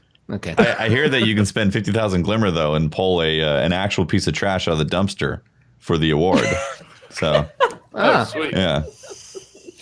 I'm very excited about that shotgun. I hear it does nothing. Oh dear. Oh my gosh. All right. Well. By the way, Future War Cult, do you see what place they came? They came first in our hearts and our minds and our souls. That's where they are. By a large margin. Oh my gosh. I think this just shows there's something wrong with the world. I have no faith in humanity anymore. It shows, Percentage of total faction rates. This is why the Red War happened right here. It goes to show you, why the Red War happened. you give people an easy win, they're going to take it. Yeah. Easy path. I mean, I think it was a mistake. Like, it's a false choice. Like, Yeah. you picked what catalyst you wanted to get. Yeah. Like, Yeah. Oh, yeah. For sure. yeah. There's no story. There's no like. Now, reason if why. every one of them offered one of each, That would be a true test of true test. you got to. Then you'd find out who the real faction. yeah, you know. would. Yeah. So we've got the Game of Control. Go back to shaders. Iron Banner's coming up from Tuesday, June 19th through Tuesday, June 26th. And the I like Game is Iron Banner a Control. lot now. 66. Oh my Really gosh. do. When it comes 66. around, I'm like, I can play PvP now. Yeah. Yay. Like, I really look forward to Iron Banner now. I can't wait till they just switch over the quick play playlist to 6v6. Got a month. And that happens not long after Iron Banner ends, actually. Well, it Because happens after 6v6 is after Guardian Con. 6v6 quick play is happening in July. Yeah, after So- Guardian Con, right? We get to play Gambit at Guardian Con, and then we're gonna be like, oh, I'm so sad. I don't know if I want to play Destiny 2 in its current state. And then boom, for quick play is gonna be 6v6. Yeah. And we're gonna have bounties and new exotic armor type of stuff. Oh, Yeah, it'll be a nice it'll be a nice buffer zone to get us closer to September. yes. Plus that new event, the new summer event, which we do Yes. not know what it is. Oh, I yeah. just When's hope that there's- happen? July. Somewhere in there. It's not the 17th. same time as Guardian Con, is it? No, it's the 17th, the week after Guardian Con. That's when the patch Oh, comes. the week Yeah. after. So it'll be sometime. Perfect. Oh, you don't think it's gonna be right on that date? I don't know. Uh, I would love it for it to be. That would be amazing. I'm just spitballing. I'm assuming that they're coming to Guardian Con. They're gonna show us Gambit there as well, and I'd imagine they drop some news about that for next week. That's what I'm assuming. I can tell you that whatever they're doing at Guardian Con, if they do anything outside of just showing off Gambit, we don't know shit about it. Sure. So, like, if they do something on stage and you're like, also, by the way, here's this, whoa! Like, we'll be behind the stage, like, did you know? Did you know? What the fuck is that? You know? Just wanted to make sure that was said. No, of It's course. important. Yeah. I'm just saying it makes sense from a logistical point of view. If they're going to do July 17th directly after Guardian Con, and they're going to be there showing Gambit, they're probably going to want to keep passing the excitement on. Yeah. That's We'll see. Yeah, We'll see. they definitely want to Yeah. keep the hype train rolling all summer long. Oh, yeah. Oh, that's the summer tour, the summer hype tour. Hell yeah. Yeah. there's That's what it something. is. I love There's it. something that I in the TWAB that I want to mention before we move on to Twitter questions. I feel like Breyer is about ready to start talking about PC computers and where you can go to buy yours if you want it. Hell yeah. But Bungie does this. The Bungie What are Foundation. you I even think, talking about? I don't even know what you're talking about either. So the Bungie Foundation is a great organization that raises money for different charities, and one of the ones that they're working on right now is they have a new shirt up on the Bungie store. It's a Pride shirt, and it's 100% of the profits will go to support the Trevor Project. It's a leading national nonprofit organization that provides crisis intervention and suicide prevention services to the LGBTQIA young people under 25. You know, I think it's so important in this community. I don't want to, you know, bring up things that I haven't, you know, community members that I have that I'm not. I don't want to talk about that right now, but I do want to say that we, everybody in this community has lost somebody through somebody taking their own life, and it's extremely important that we are out there and we're talking to people and we let them know that they can connect to each other and just talk through whatever medium they're in on the internet. And make sure you know that if anybody is reaching out there for support, to send them, let them talk to somebody and get them help. And the Trevor Project that does that. So we're going to put the link to the shirt in our description and in the of this podcast and in the YouTube. What do you mean we? You are, Briar. Thank you. That guy. Briar is going to put the link. And We'll see. Make sure to pick up one of those If I shirts. forget, remind me tomorrow morning. I'm sure you guys will. Pope is the we, us, and let's guy. Yeah. I am the we, us, and let's guy. It's so nice to be able to say that now and not actually have to do it. But make sure to take a look at it. It's a great project and a great cause. And the shirts are good looking shirts too. So Yeah, they're good looking shirts. Who doesn't like rainbows? I mean, let's be serious. I love rainbows. Love rainbows. I want to Dead wear Orbit. rainbows. Dead Orbit You're doesn't like rainbows. Dead Orbit hates rainbows. Dead Orbit does not like You know rainbows. who I don't looks most understand. like a rainbow? Future War Cult. Yeah. That's right. Let's do some Twitter questions. Before we do Twitter questions, I'd like to thank our sponsor, On Air PC. On Air PC is all about helping you get started in streaming, podcasting, or gaming. Let us help you build your dreams today. So if you're looking to build a new streaming computer, a new gaming computer, you want to start a podcast and you want a computer to do that, you can go ahead and give them a call at 330-850-1525, and they can get you started building a new PC to suit your needs. Also, they announced, I see about an hour ago on their Twitter page, that they'll be donating $50 of every PC sold to St. Jude from today until the end of GuardianCon, which is kind of cool. Nice. Yeah, That's awesome. So I talked to them about their role, and they want to be a major partner in our raising money for GuardianCon That's for kick-ass. St. Jude's. They're the ones building the computer for our booth, and that we'll be raffling off. They wanted to do even more, and they offered to include their profits in the sales of computers towards That's that. awesome. So Thank you. they're a great group of guys. Thank you, On Air PC. If you'd like to talk to them about building a new PC, give them a call, 330-850-1525. Yeah. Or talk to them on Twitter, On Air PC1. Did you just sneeze and say do it? No, I said do it. I just yelled do it. Oh. Because I want people to do it. They're donating money. Do I it. thought you sneezed. There's not Absolutely. a better time to buy a computer. The money going to charity. Come on. It's a good time. I'm not even paid. I'm just saying it. And whatever you do not watch the movie of the week.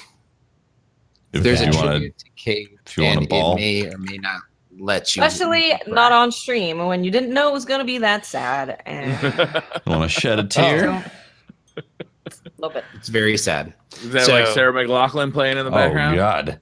In the It's actually a Pokemon song, but it's still Oh. very sad. It seems less sad now.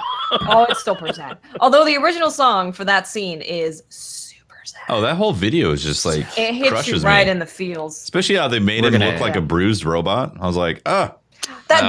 That's what upset me the most is because I was like, no, Kate's going through this alone. How's Kate feeling? Oh no, he's How's out he there in the feeling? dark with the cauldron. Yeah. It's so Well, I bad. just really wanted to know what was going through his mind, and then I found out. oh. See, Are you the new ghost? he was trying to. Oh, it was a bullet because he's dead. That's messed up. The truth is that he was really just trying to step a second time, and his step was on cooldown. That's what happened. Yeah, Shade Step was on cooldown, man. Oh boy.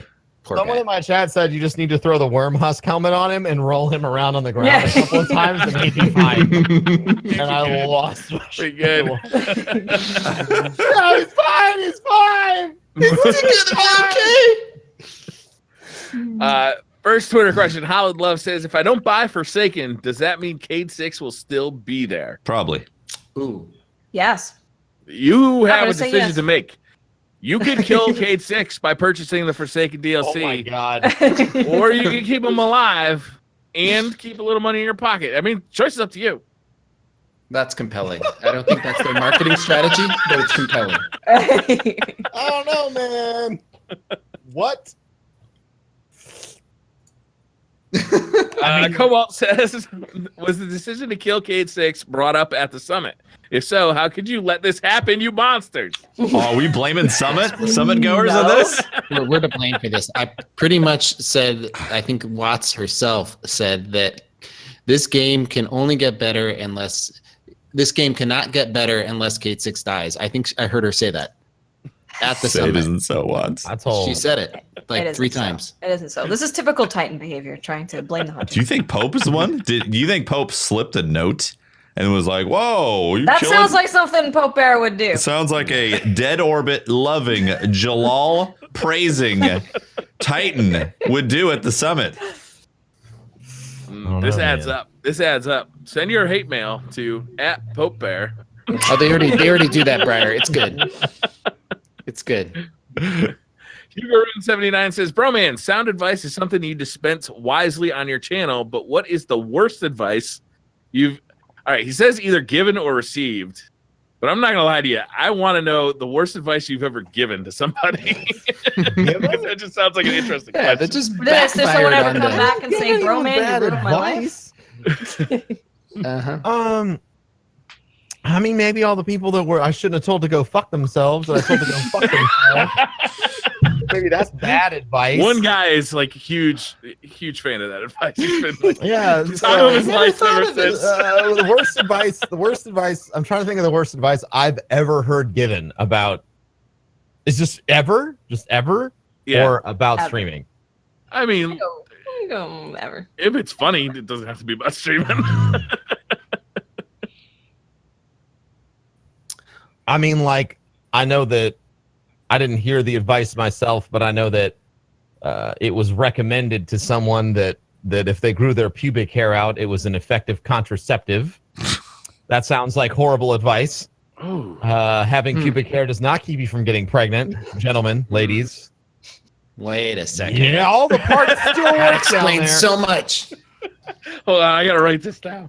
That was some bad advice I heard. Worst advice I ever heard about streaming was, yeah, of course you need to spam people and chat with your link. How else will they find you? Like, you know, That's pretty bad. That's up there. up there with follow for follow is the best way to grow your channel. Or giveaways. Just tons of giveaways every day. Just do it. Always giveaways Always. with no value behind. But to go on record, I think giveaways are awesome if your content's Yes. great.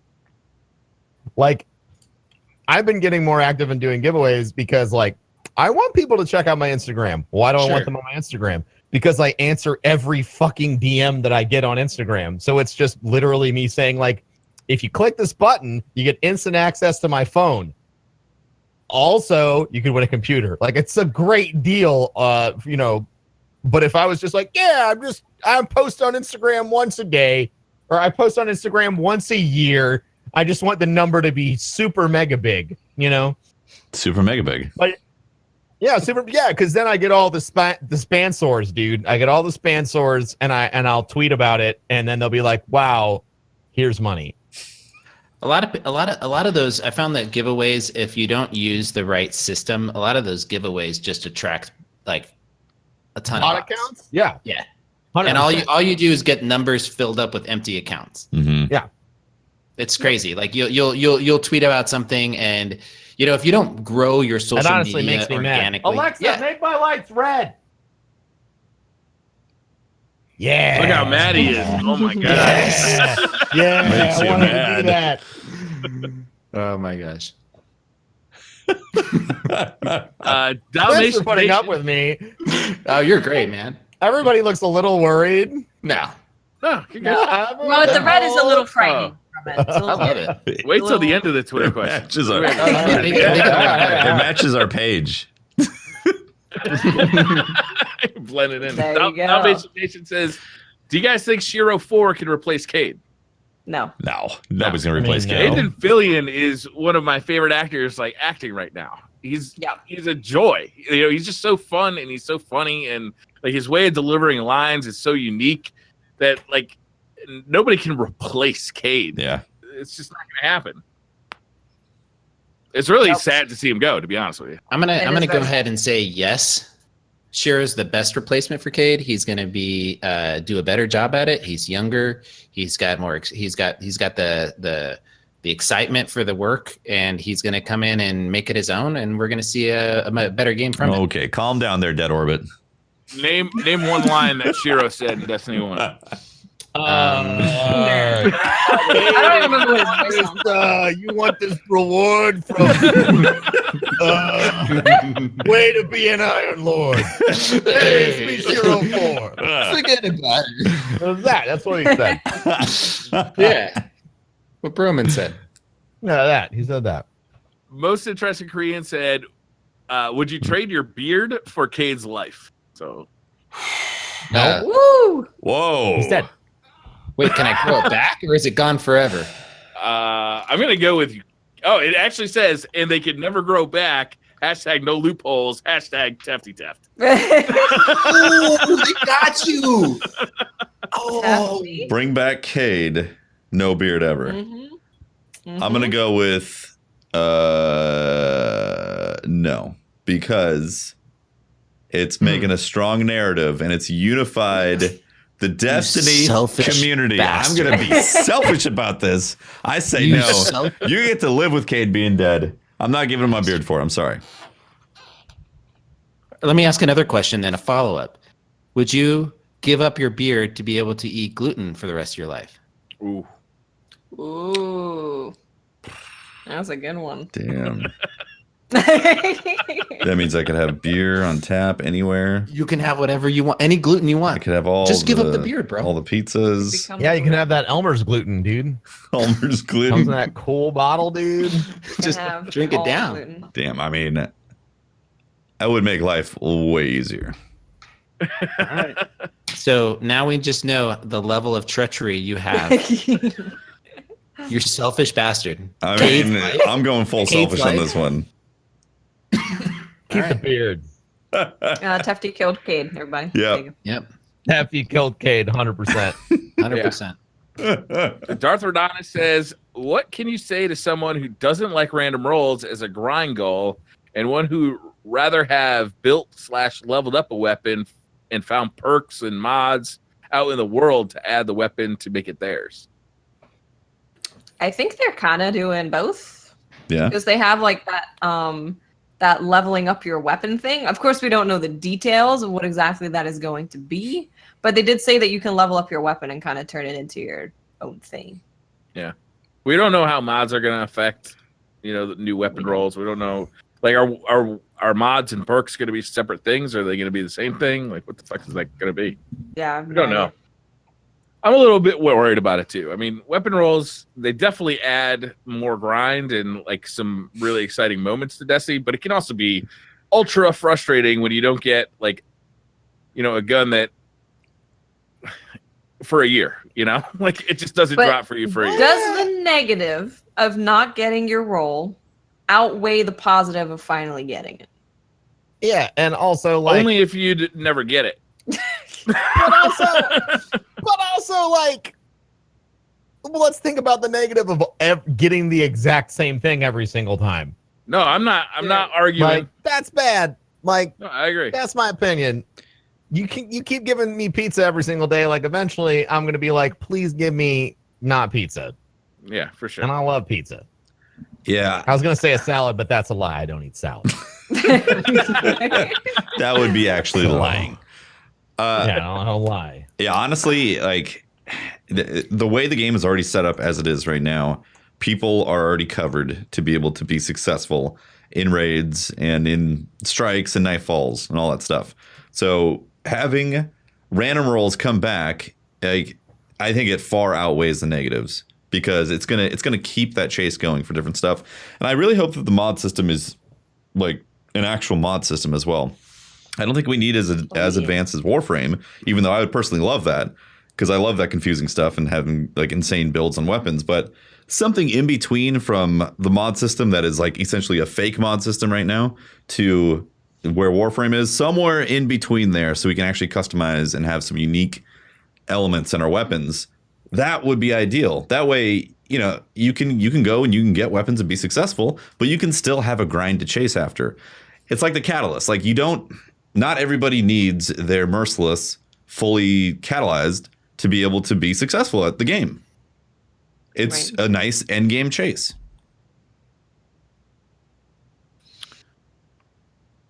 Patty RJB says, so I stopped playing Destiny 2 about 2 months after launch. Is it a good time to hop back in? I think it is, personally. I think Warmind was great. Mm-hmm.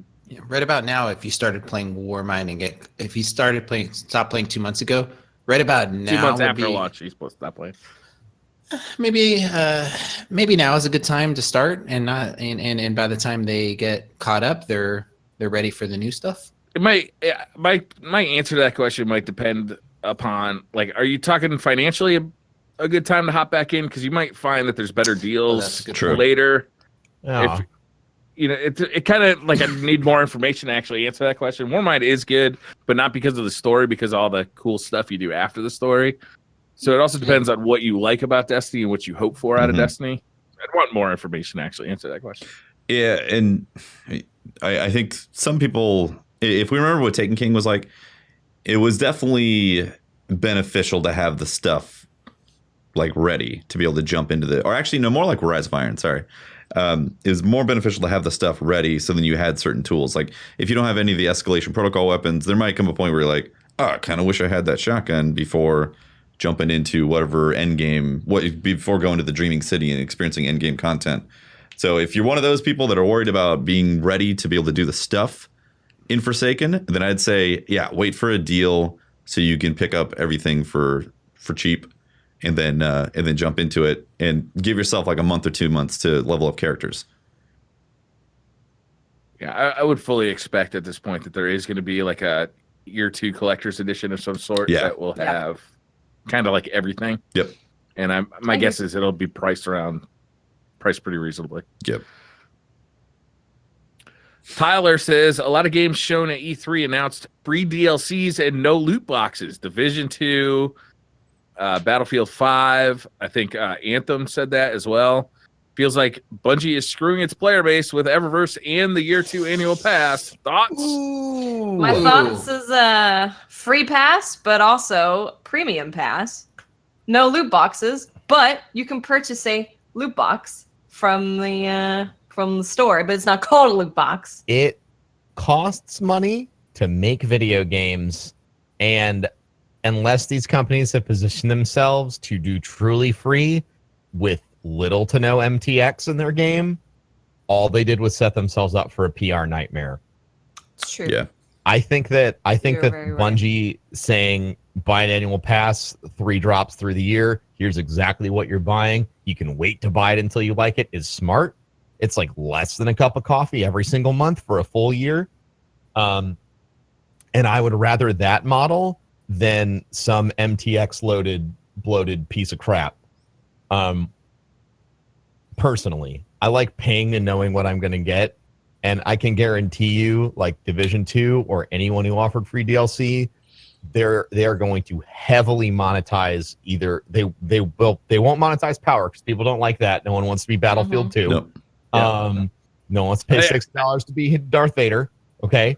I think they're going to stay away from loot boxes, but they're going to still have custom items. I promise you the reason they're staying away from loot boxes is not because the customer doesn't like loot boxes. It's because the U.S. government is like a year away from enacting sweeping laws that call loot boxes gambling, and they are taking preemptive measures to prevent their revenue streams from being affected by that. Because the one thing none of these companies want is to be involved in a lawsuit with the United States government where they are being accused of gambling, selling gambling to children. It's already banned in Belgium. The European Union is also looking very heavily into it. Yep. Yeah. So we don't have loot boxes, but we have direct purchase microtransactions. Yeah, See, people just hear no loot boxes, and they're like, "See, it's all free." Direct purchase. Listen. This is my bottom line with this cost conversation. You can buy the Forsaken DLC and the year pass, or you could buy 3.5 Fortnite skins. Which has more content? What's more content? What is more content? I feel like it's not even a discussion. But Ben, it's free to play. It's a free to play game, Ben. Come on, man. You want to do the fucking shoot dance and then fucking backpack kid? Fucking whoopty shit, dude. You just paid $20 for a digital character's clothes, and you're getting angry that you could pay. Destiny's doing the same thing. $10 for the Iron Banner emote. They shouldn't do that. True. They shouldn't do that. I'm not saying this isn't a critique of the company. This is a critique of the consumer. I am coming at you. If you spent $20 on a Fortnite skin, you could spend $10 more and get a year's worth of content. One of those two deals feels to me like you ripped yourself off. I haven't gotten the feeling that's how I feel. The community is upset about the season pass or the annual pass. It's the combination of annual pass and loot boxes. Just seems overdone. We don't know how that's going to play out, though, Brian.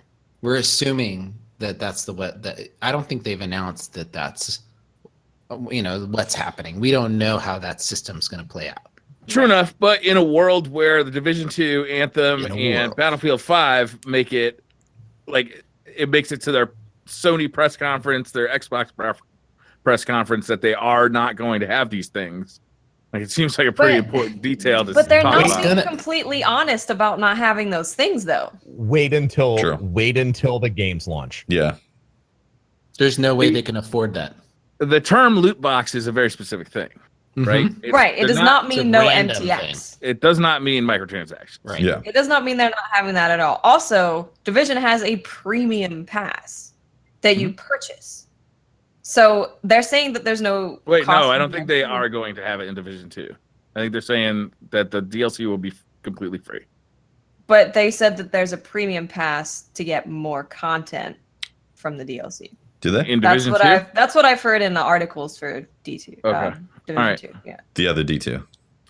The other D2. The other D2. The other D2.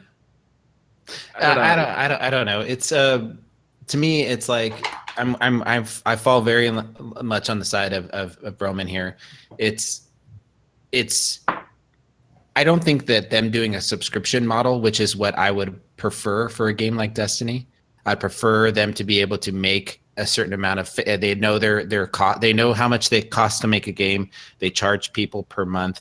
I don't think that would be successful with the consumer base that they have, but I do think that's the best model for this type of game. I think that microtransactions was a huge mistake, and they shouldn't have done that. And I think that this is that middle ground where they took a look at how much it costs to make Destiny, and they're making it so they can provide content at a rate that we can consume it or that we want. And this is what it's going to cost to make the game.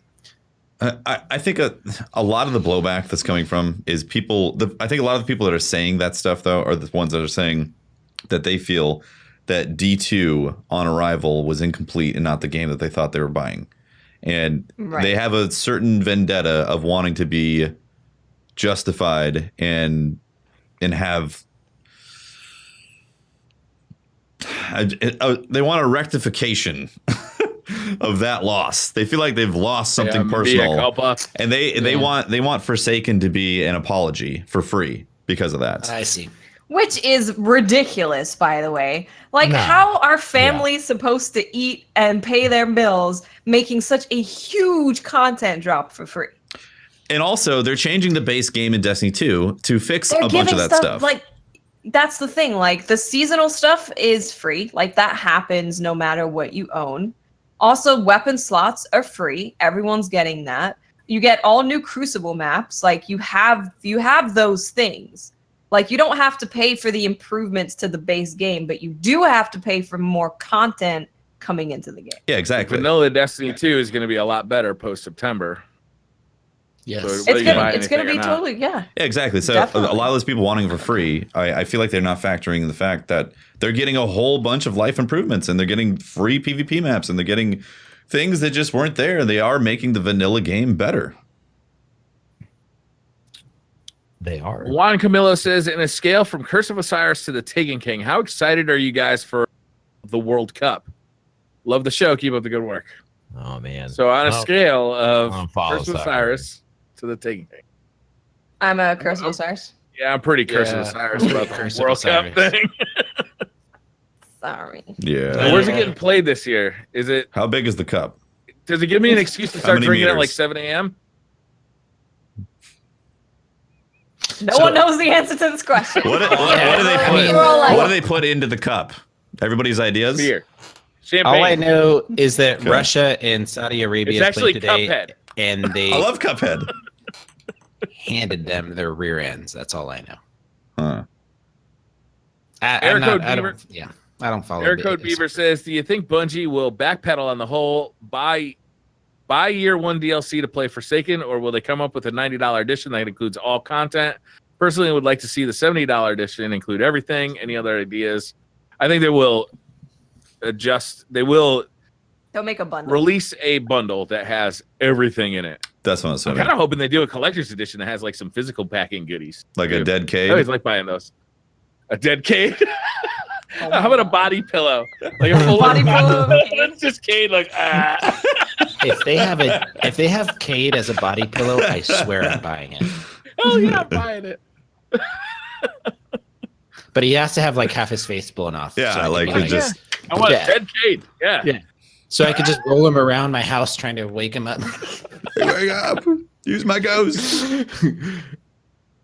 Bobfish64 says, if you had to choose between a whole year of another Thorn meta or a whole year of eating nothing but IHOB burgers, Oof. which would you choose? Thorn meta.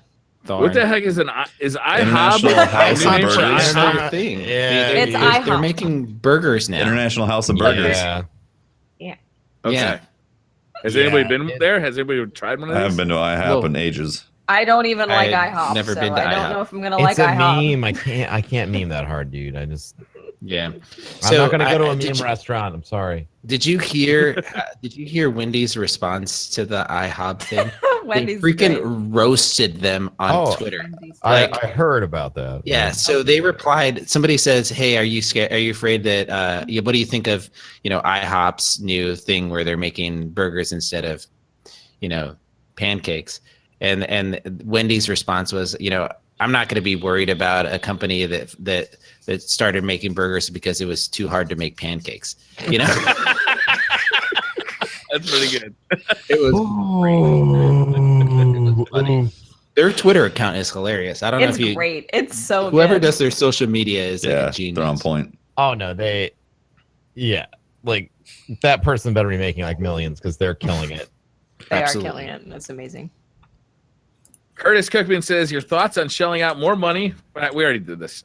Matt Grundy says, what game are you most excited for after E3, excluding Destiny? So you guys Sekiro. Sekiro. talk to me Yes. about it. That's What is really it? good. It's a game from Software, who are the people that make all the good games, like Dark Souls type Yeah. stuff. Bloodborne. Bloodborne? Bloodborne.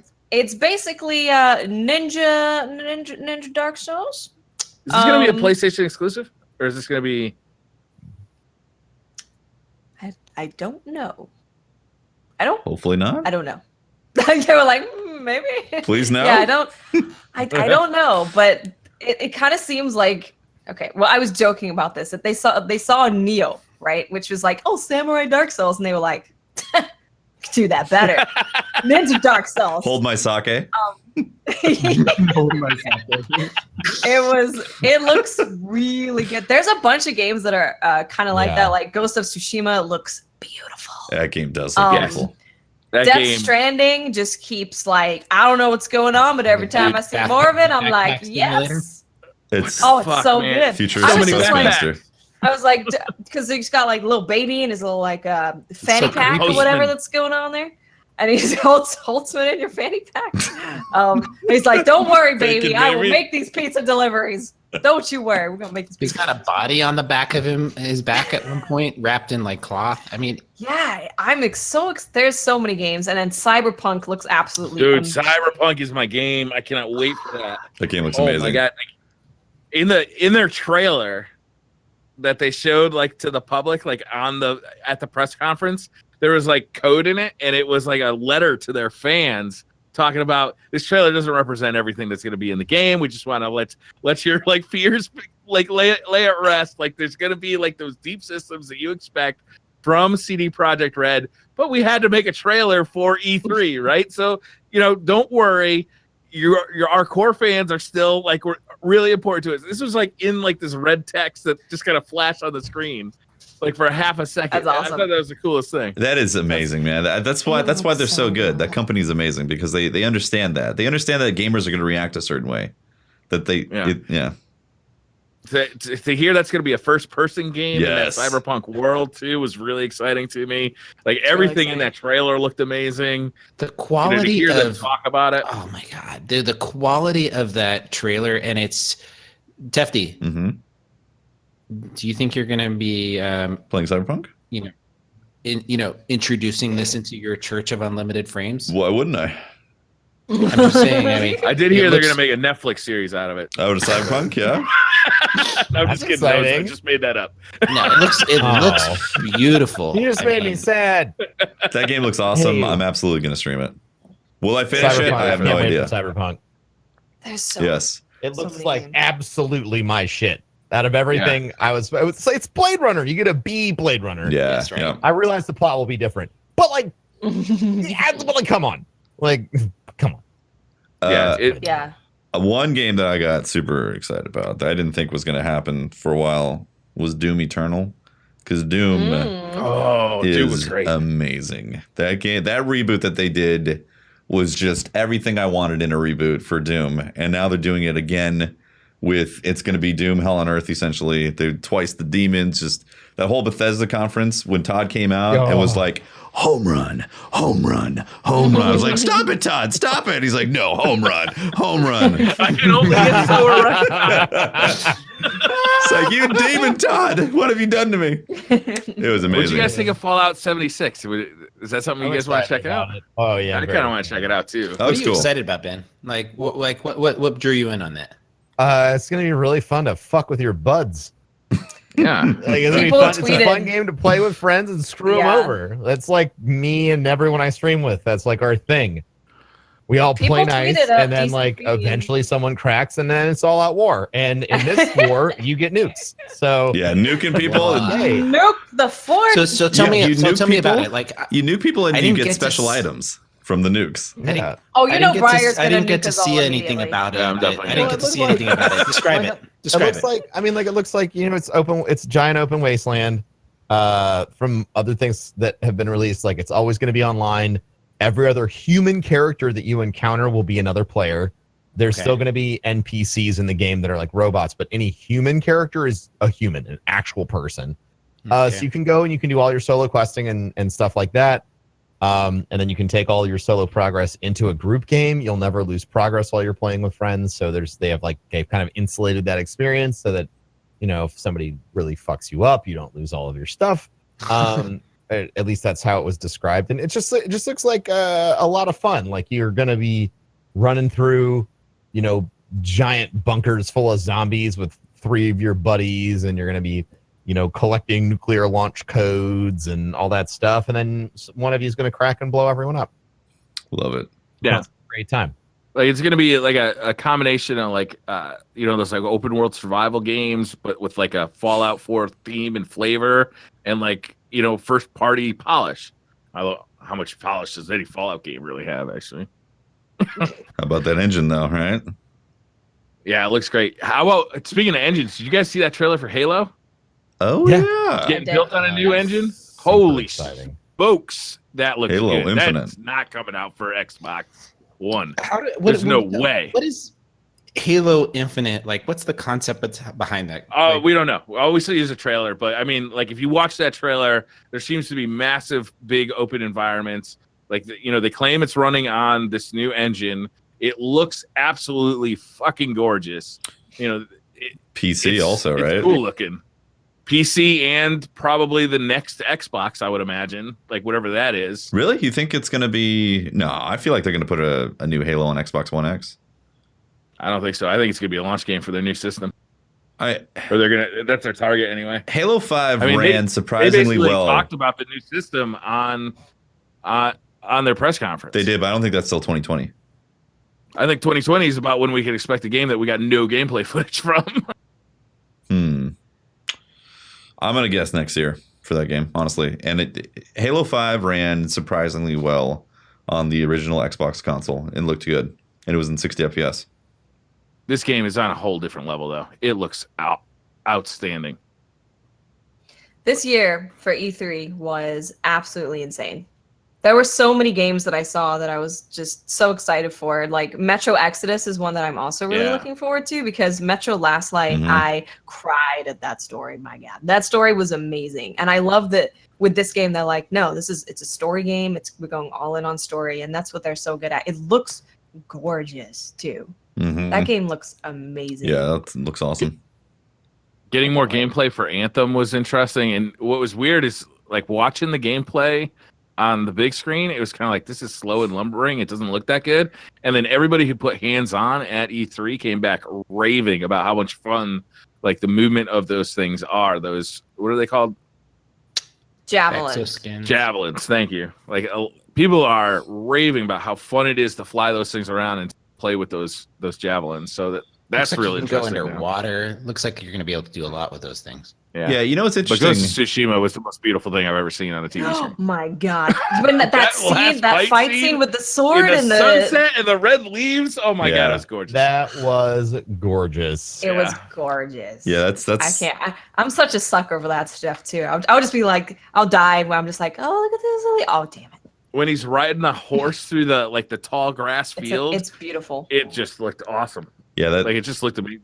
I can't wait to just be amazed amazing. the whole way through. Yep. Just how gorgeous it is. I love that. And Last of Us 2 looked great. Yeah, that looks great. Also, I just want to say on Anthem, what's interesting is what they showed. It seems very different from the people's reactions. A lot of people walked away going, "Yo, this game is really cool. Like it's fun, intuitive. There's a lot of interesting things going on with it." That basically that E3 scripted trailer didn't really give us. It looked slow and clunky in the trailer. Yeah, it looks so They clunky. concentrated on like the biggest mech they have, and I wonder if that was a mistake. Right. Because like it felt very lumbering and plodding, whereas everybody came away saying this is actually really fun. I think also a big part of it was people were expecting Anthem from the first showing of it to be like this open world, shared world, like more MMO style type thing.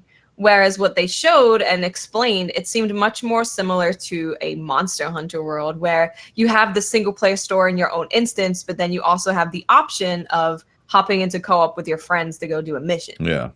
So I think people were a bit confused about that as well, because it was, again, people were comparing it to Destiny, of course. People were expecting more Destiny, and it actually seems to be more Monster Hunter world, which I'm not. I love Monster Hunter. But that then kind of scares me a little bit, because the reason that Monster Hunter is so good is because their gameplay loop is absolutely fantastic and their progression is insane. But let's be honest, so guys. If they can't nail that, let's be honest. February, rip Destiny 2, guys. Right? Rip Destiny. Rip, dude. February's like jam packed. Literally February 22nd. It's literally the same day. Yeah, there's like 3 or 4 major games on February 22nd. Oh, it's insane. It's crazy. Who's gonna delay first? Who do you think? Who's gonna delay? Who's gonna blink? Who's gonna blink first? Anthem. Yeah. You think Anthem? I mean, Oof. we've already had 3 or 4 delays, so I mean, it's just They got an easy button that just says delay on it. It's Delay. like, pata! Nailed it. 3 months. Why not? Let's see here. I linked a couple questions in the Skype chat. All right, ask him because I can't see it right now. I'm not good at asking questions. You're you ask the questions. We've done this before and it was a disaster. I'm just not good at it. All right. Taylor Rosano says, if Bungie had some magical method of bringing back Cade, what would you do? What ways do you think it could be? Also, for Probro, on a scale of melted SpongeBob ice cream bar to Magnum, how would you rate yourself? How would you rate yourself? What the fuck? Just go Magnum, man. Go Magnum. I mean, like, if we're talking about an ice cream bar. Yeah. What the fuck you do about an ice cream bar called the Magnum? Yeah, there's an ice cream bar. It's called Magnum Ice Cream Bar. Yeah, damn right there is. Double dip with the caramel chocolate. Hell yeah, it's the Magnum. I know about it. But you know about it. On the real, there's some in my freezer right now. On the real, boom. I am absolutely a Ninja Turtle with gumball eye drops. Oh, that's pretty good. Gumdrop eyeballs like this. Yeah. Raphael. No, Donatello, purple. Because you got the ice cream for now and the gum for later. It's perfect. Yeah. It's really. I stay with you. I don't want to entertain a magical way of bringing Cade back. No, they lose any respect they have for a character death if they bring him back. True. Like, it no longer has any weight to it. They can never go to that well again. Yep. I secretly think they're bringing him back, by the way. The way that I saw Deej and a couple other people answer this question at the beginning of E3. I know what you're saying. Stuttered at it, and I think they stuttered at it in a bad way and realized I know what you're saying. They were like, well, he appears dead. He And then they're like, appears whoa. Is he dead? Yeah. They're like, yes. And then when they realized, they're like, no, he's dead. He's dead. So I strongly believe that Deej is a master of those interviews, though. Other people he would not have messed up. Other people said, maybe they talked about it. Maybe they were like, first just be like, well, he's, you know. I don't think they did take a bullet to the face.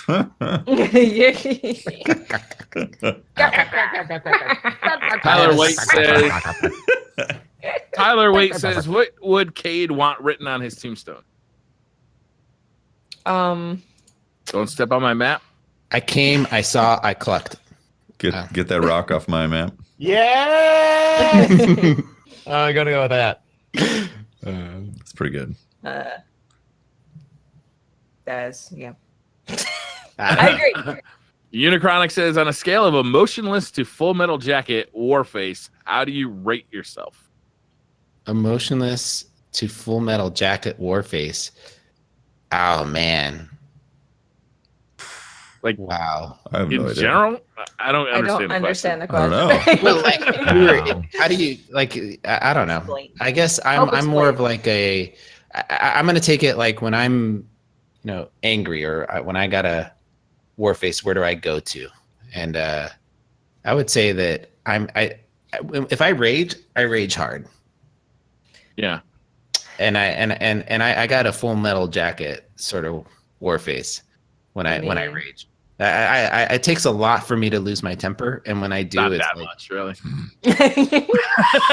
Oh, you haven't seen me, Briar. You think I've lost my bullets. temper? Oh man. I don't know. The bitch ass hunters BA hunters episode was 54 bullets. Yeah, I got a long fuse, big explosion type of thing. The Irish in me. Yeah. Mm-hmm. I cry a lot, so that's.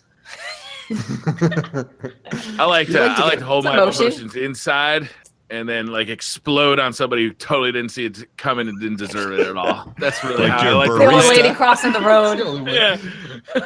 Just absolutely go slow? nuts. Lady. Like a cashier at Lowe's, who can't seem to get the keyboard to work. Just absolutely go fucking ham on her. That's how I like it. Really soothing. Really helps my day flow. Yeah. No, sure, yes. Great. That's messed up, bro. Alan says, when greeted by fans at Guardian Con, do you A, fist bump when someone wants to shake hands, B, use an insane amount of hand sanitizer, or C, Take your chances with an ungodly amount of fecal matter. Personally, I'd wear surgical gloves and drink the hand sanitizer.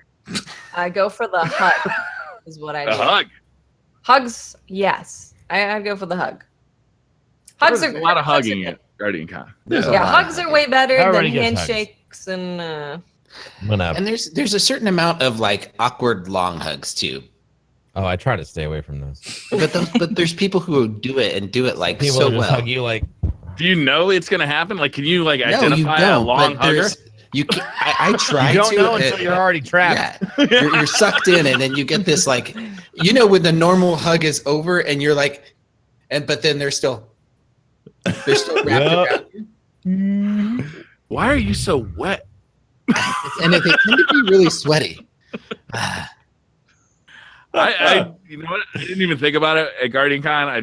We did have hand sanitizer though at the booth. Yeah. So I used a lot of hand sanitizer. I I just don't want to get sick. When there's a lot of touch people, my face. Yeah. yeah, That's when a it's big part of it. Just in general, when a lot of people are touching other people, it's good to sanitize yourself. Yep. Your whole It only body. takes one pariah, one person to come in. Typhoid Mary. One Yeah, you got poisonous that one human typhoid being. Mary. And we all know it was you, Bob, last year. You fucking Bob. Why don't you just stay home and keep us all safe? Yeah, No. Bob, you jackass. Fucking Bob. Fuck you, Bob. Fuck you, Bob. I don't know who you are, but fuck you. I work in schools, and so you get teenagers just don't know when to stay home, and they come to school sick all the time. Right around flu season, you start the side hugs, the hip hug. Like you throw in the hip, and you kind of go, "Hey," Yeah. and then you do the Snug. you kind of when they go in for the high five or the handshake, you kind of go, "Yeah," and then they, Is there like a side hug Christian video out a while back? Is there? The early YouTube days, that was a meme. Really? Oh yeah, the side hug. Yeah, side hug, right? Side hug. You can't Side touch hug's where it's fronts. at. Your front's where your genitals are. Side hug. That was basically the Can't get premise. anybody pregnant with hips. Ah. So he could For die and Jesus. says, if the internet had a smell, how would you describe it? Oh, yikes. Diarrhea. Diarrhea. Actually, it's a yikes for me, dog. That's how it would smell. Oh man, the internet had a smell. LA. Yeah. Fart. It's not like farts. Just big, like nasty ones. Like I have a beagle, and when it farts, it can clear a room. And like dog farts is what I'm saying. I'm gonna go Ugh. with like the beach. Like when you're getting close to the beach, it smells delicious. Like it smells awesome. And you can't wait to get there. But once you've been at the beach for a while, all you can smell is like dead fish and Seaweed. Salt. seaweed and Lots of salt. Yeah. Ugh. Lots of salt. So like from a distance, it smells great, but the closer you get, kind of the worse it smells. Hmm.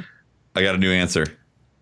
1 Yeah. month into the journey, after Jalal finally convinced somebody to give him a ship and his dead orbit followers to go, and it was broken, and it's reeking of all the dead orbit people who finally are leaving the galaxy, or the solar system. I mean, they're wearing a lot of leather So too. They're going to be a it little smells like sweaty. They're gonna be ripe. Smells like an average group of emo kids. Oh my god. You know what? Oh my god. Yes, There's enough hate. that's what the internet There's smells enough like. hate for dead orbit. Smells like emo in here. You know what? I'm offended. Oh man. Matt asks, what percentage of the blame for Cade's death do you lay directly at the feet of Holtzman? Oh, solid 99%. Well, Yeah. I mean, he works at Bungie now, so it's Yeah. He's the reason. 100%. Yeah. Mm. Traitor. Exactly. Yeah. seriously. He wanted to You be guys the know- only gunslinger in the crowd, so he True. had to get rid of Yep. Cade. He found somebody that could gunsling better than he could, and he just had And to he had take to him. get rid of him. Wow, Yeah. Holtzman. That's the real reason. How the mighty have fallen. Seriously. He was one of us. Now he's one of them. All right, that's it. That's a podcast. All right. What time is it for you, sir? It's almost 12 minutes to midnight. Where's You're that still echo? you're still in Skype. What happened in Skype? I think you unmuted yourself in You Skype. unmuted yourself in Skype. Oh, sorry. All right, wait. What did I do? Still happening. Yeah, it's you roboting. I'm gonna do it too. Please, Yeah, God, I'm no. gonna do it as well. Let's go. I don't know what happened. Okay. You Okay. spin me right, baby. All right. Oh Okay, my I got God, it. this I is fixed it. ear penetration. Please make it stop. All right. Okay. Okay, thank you. All right. I'm penetrating your ears. Please, for the love of God, hit the mute button. Okay. It's almost midnight for me, so I need to go. Oh, we're gonna do the sign-offs. All right. Thank you so much for watching episode number 89. It has been wonderful. My name is Tefty Teft. You can talk to me at Teft on Twitter. I stream twitch.tv/TeftyTeft. And every now and then, and once in a blue moon, YouTube channel gets some love. Next. I'm Briar Rabbit. You can find me streaming on the Briar Rabbit channel over on Twitch, or just check out the Briar Rabbit channel on YouTube and doing daily videos, except for this week I'm on vacation, or talk to me on Twitter. And I am Miss 5000 Watts. You can find me by just searching Miss 5000 Watts on Twitter, Twitch, and YouTube. Mr. Broman. Hi, I'm Ben, Professor Broman. You can follow me at Professor Broman everywhere on the internet. And you can check out my podcast, which is honestly the thing that I would care most that you check out. It's called The Broman Podcast. Type it into your little search box right now and just hit the button. Start listening to that. After Pope, but like maybe not. I completely agree. It's definitely a good listen, and I highly recommend it. This has been Pope Bear. You can find me on Twitter at Pope Bear. I don't stream occasionally, so follow these guys and watch their channels and do their stuff. And but if you want to follow any content that we're creating together as a team, follow us on Twitter at DCP_live. We've got a great show lined up for you for the rest of the month. Wilson, Sweet Dick Willie will be on Infamous. Coming on. the Infamous Sweet Dick show Willie. next week. And then we have Blame Hush or Hush on the last show of the month. And then we start gearing up for Guardian Con. We got some members of the team over at St. Jude's coming on the day that the St. Jude's live stream starts on June 5th. We have a show regularly planned that evening. They're going to come on and talk to us all about the bigger picture of how St. Jude's is being benefiting from gaming and especially Guardian Con. And we're going to try to build up some hype for what's going on and send you guys all towards the Guardian Con live stream and hopefully kick off a really great event. We've got the Sunday, July 8th at 9 a.m. Pacific, noon Eastern. We're going to start our Guardian Con stream, but there's going to be great shows happening all that week. And we also have something really exciting to announce tonight. On the 11th, we are going to be doing our first, so this is July 11th, we're going to be doing our first live recording of our Side Quest podcast, the Everything But Destiny podcast. And we've got a great guest. Should we tell them about our guest? I think we should, because this is really exciting, actually. Our first guest for our Side Quest podcast is going to be Jason Schreier from Kotaku. God damn. And so we're going to sit down and we're going to talk about all the stuff from E3 and all the video game stuff that people have been talking about and get his hot takes on what Destiny 2 is looking like and all the other games out there. So make sure to write that on your calendar. It's the first live episode of our Side Quest podcast with guest Jason Schreier. I'm personally really excited about that one because he's the guy who wrote Blood, Sweat, and Pixels. He's also the guy who's broken multiple stories about Destiny, like Destiny 2 getting delayed and he also knew about Fallout being the open world thing. Yeah. I mean, the guy is doing investigative. The info. Yeah, he's doing investigative journalism like nobody else in the business. It's really interesting to watch him work right now. It'll be real fun to talk to him. After that, we're going to be on a plane heading to Guardian Con, and we will be doing our weekly live show.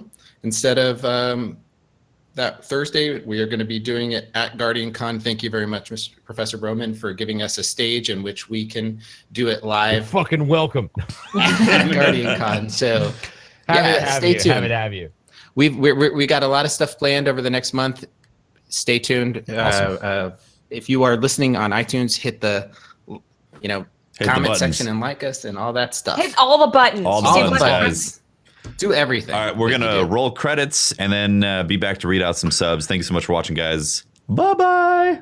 Bye. Bye.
Okay. All right, we're back doing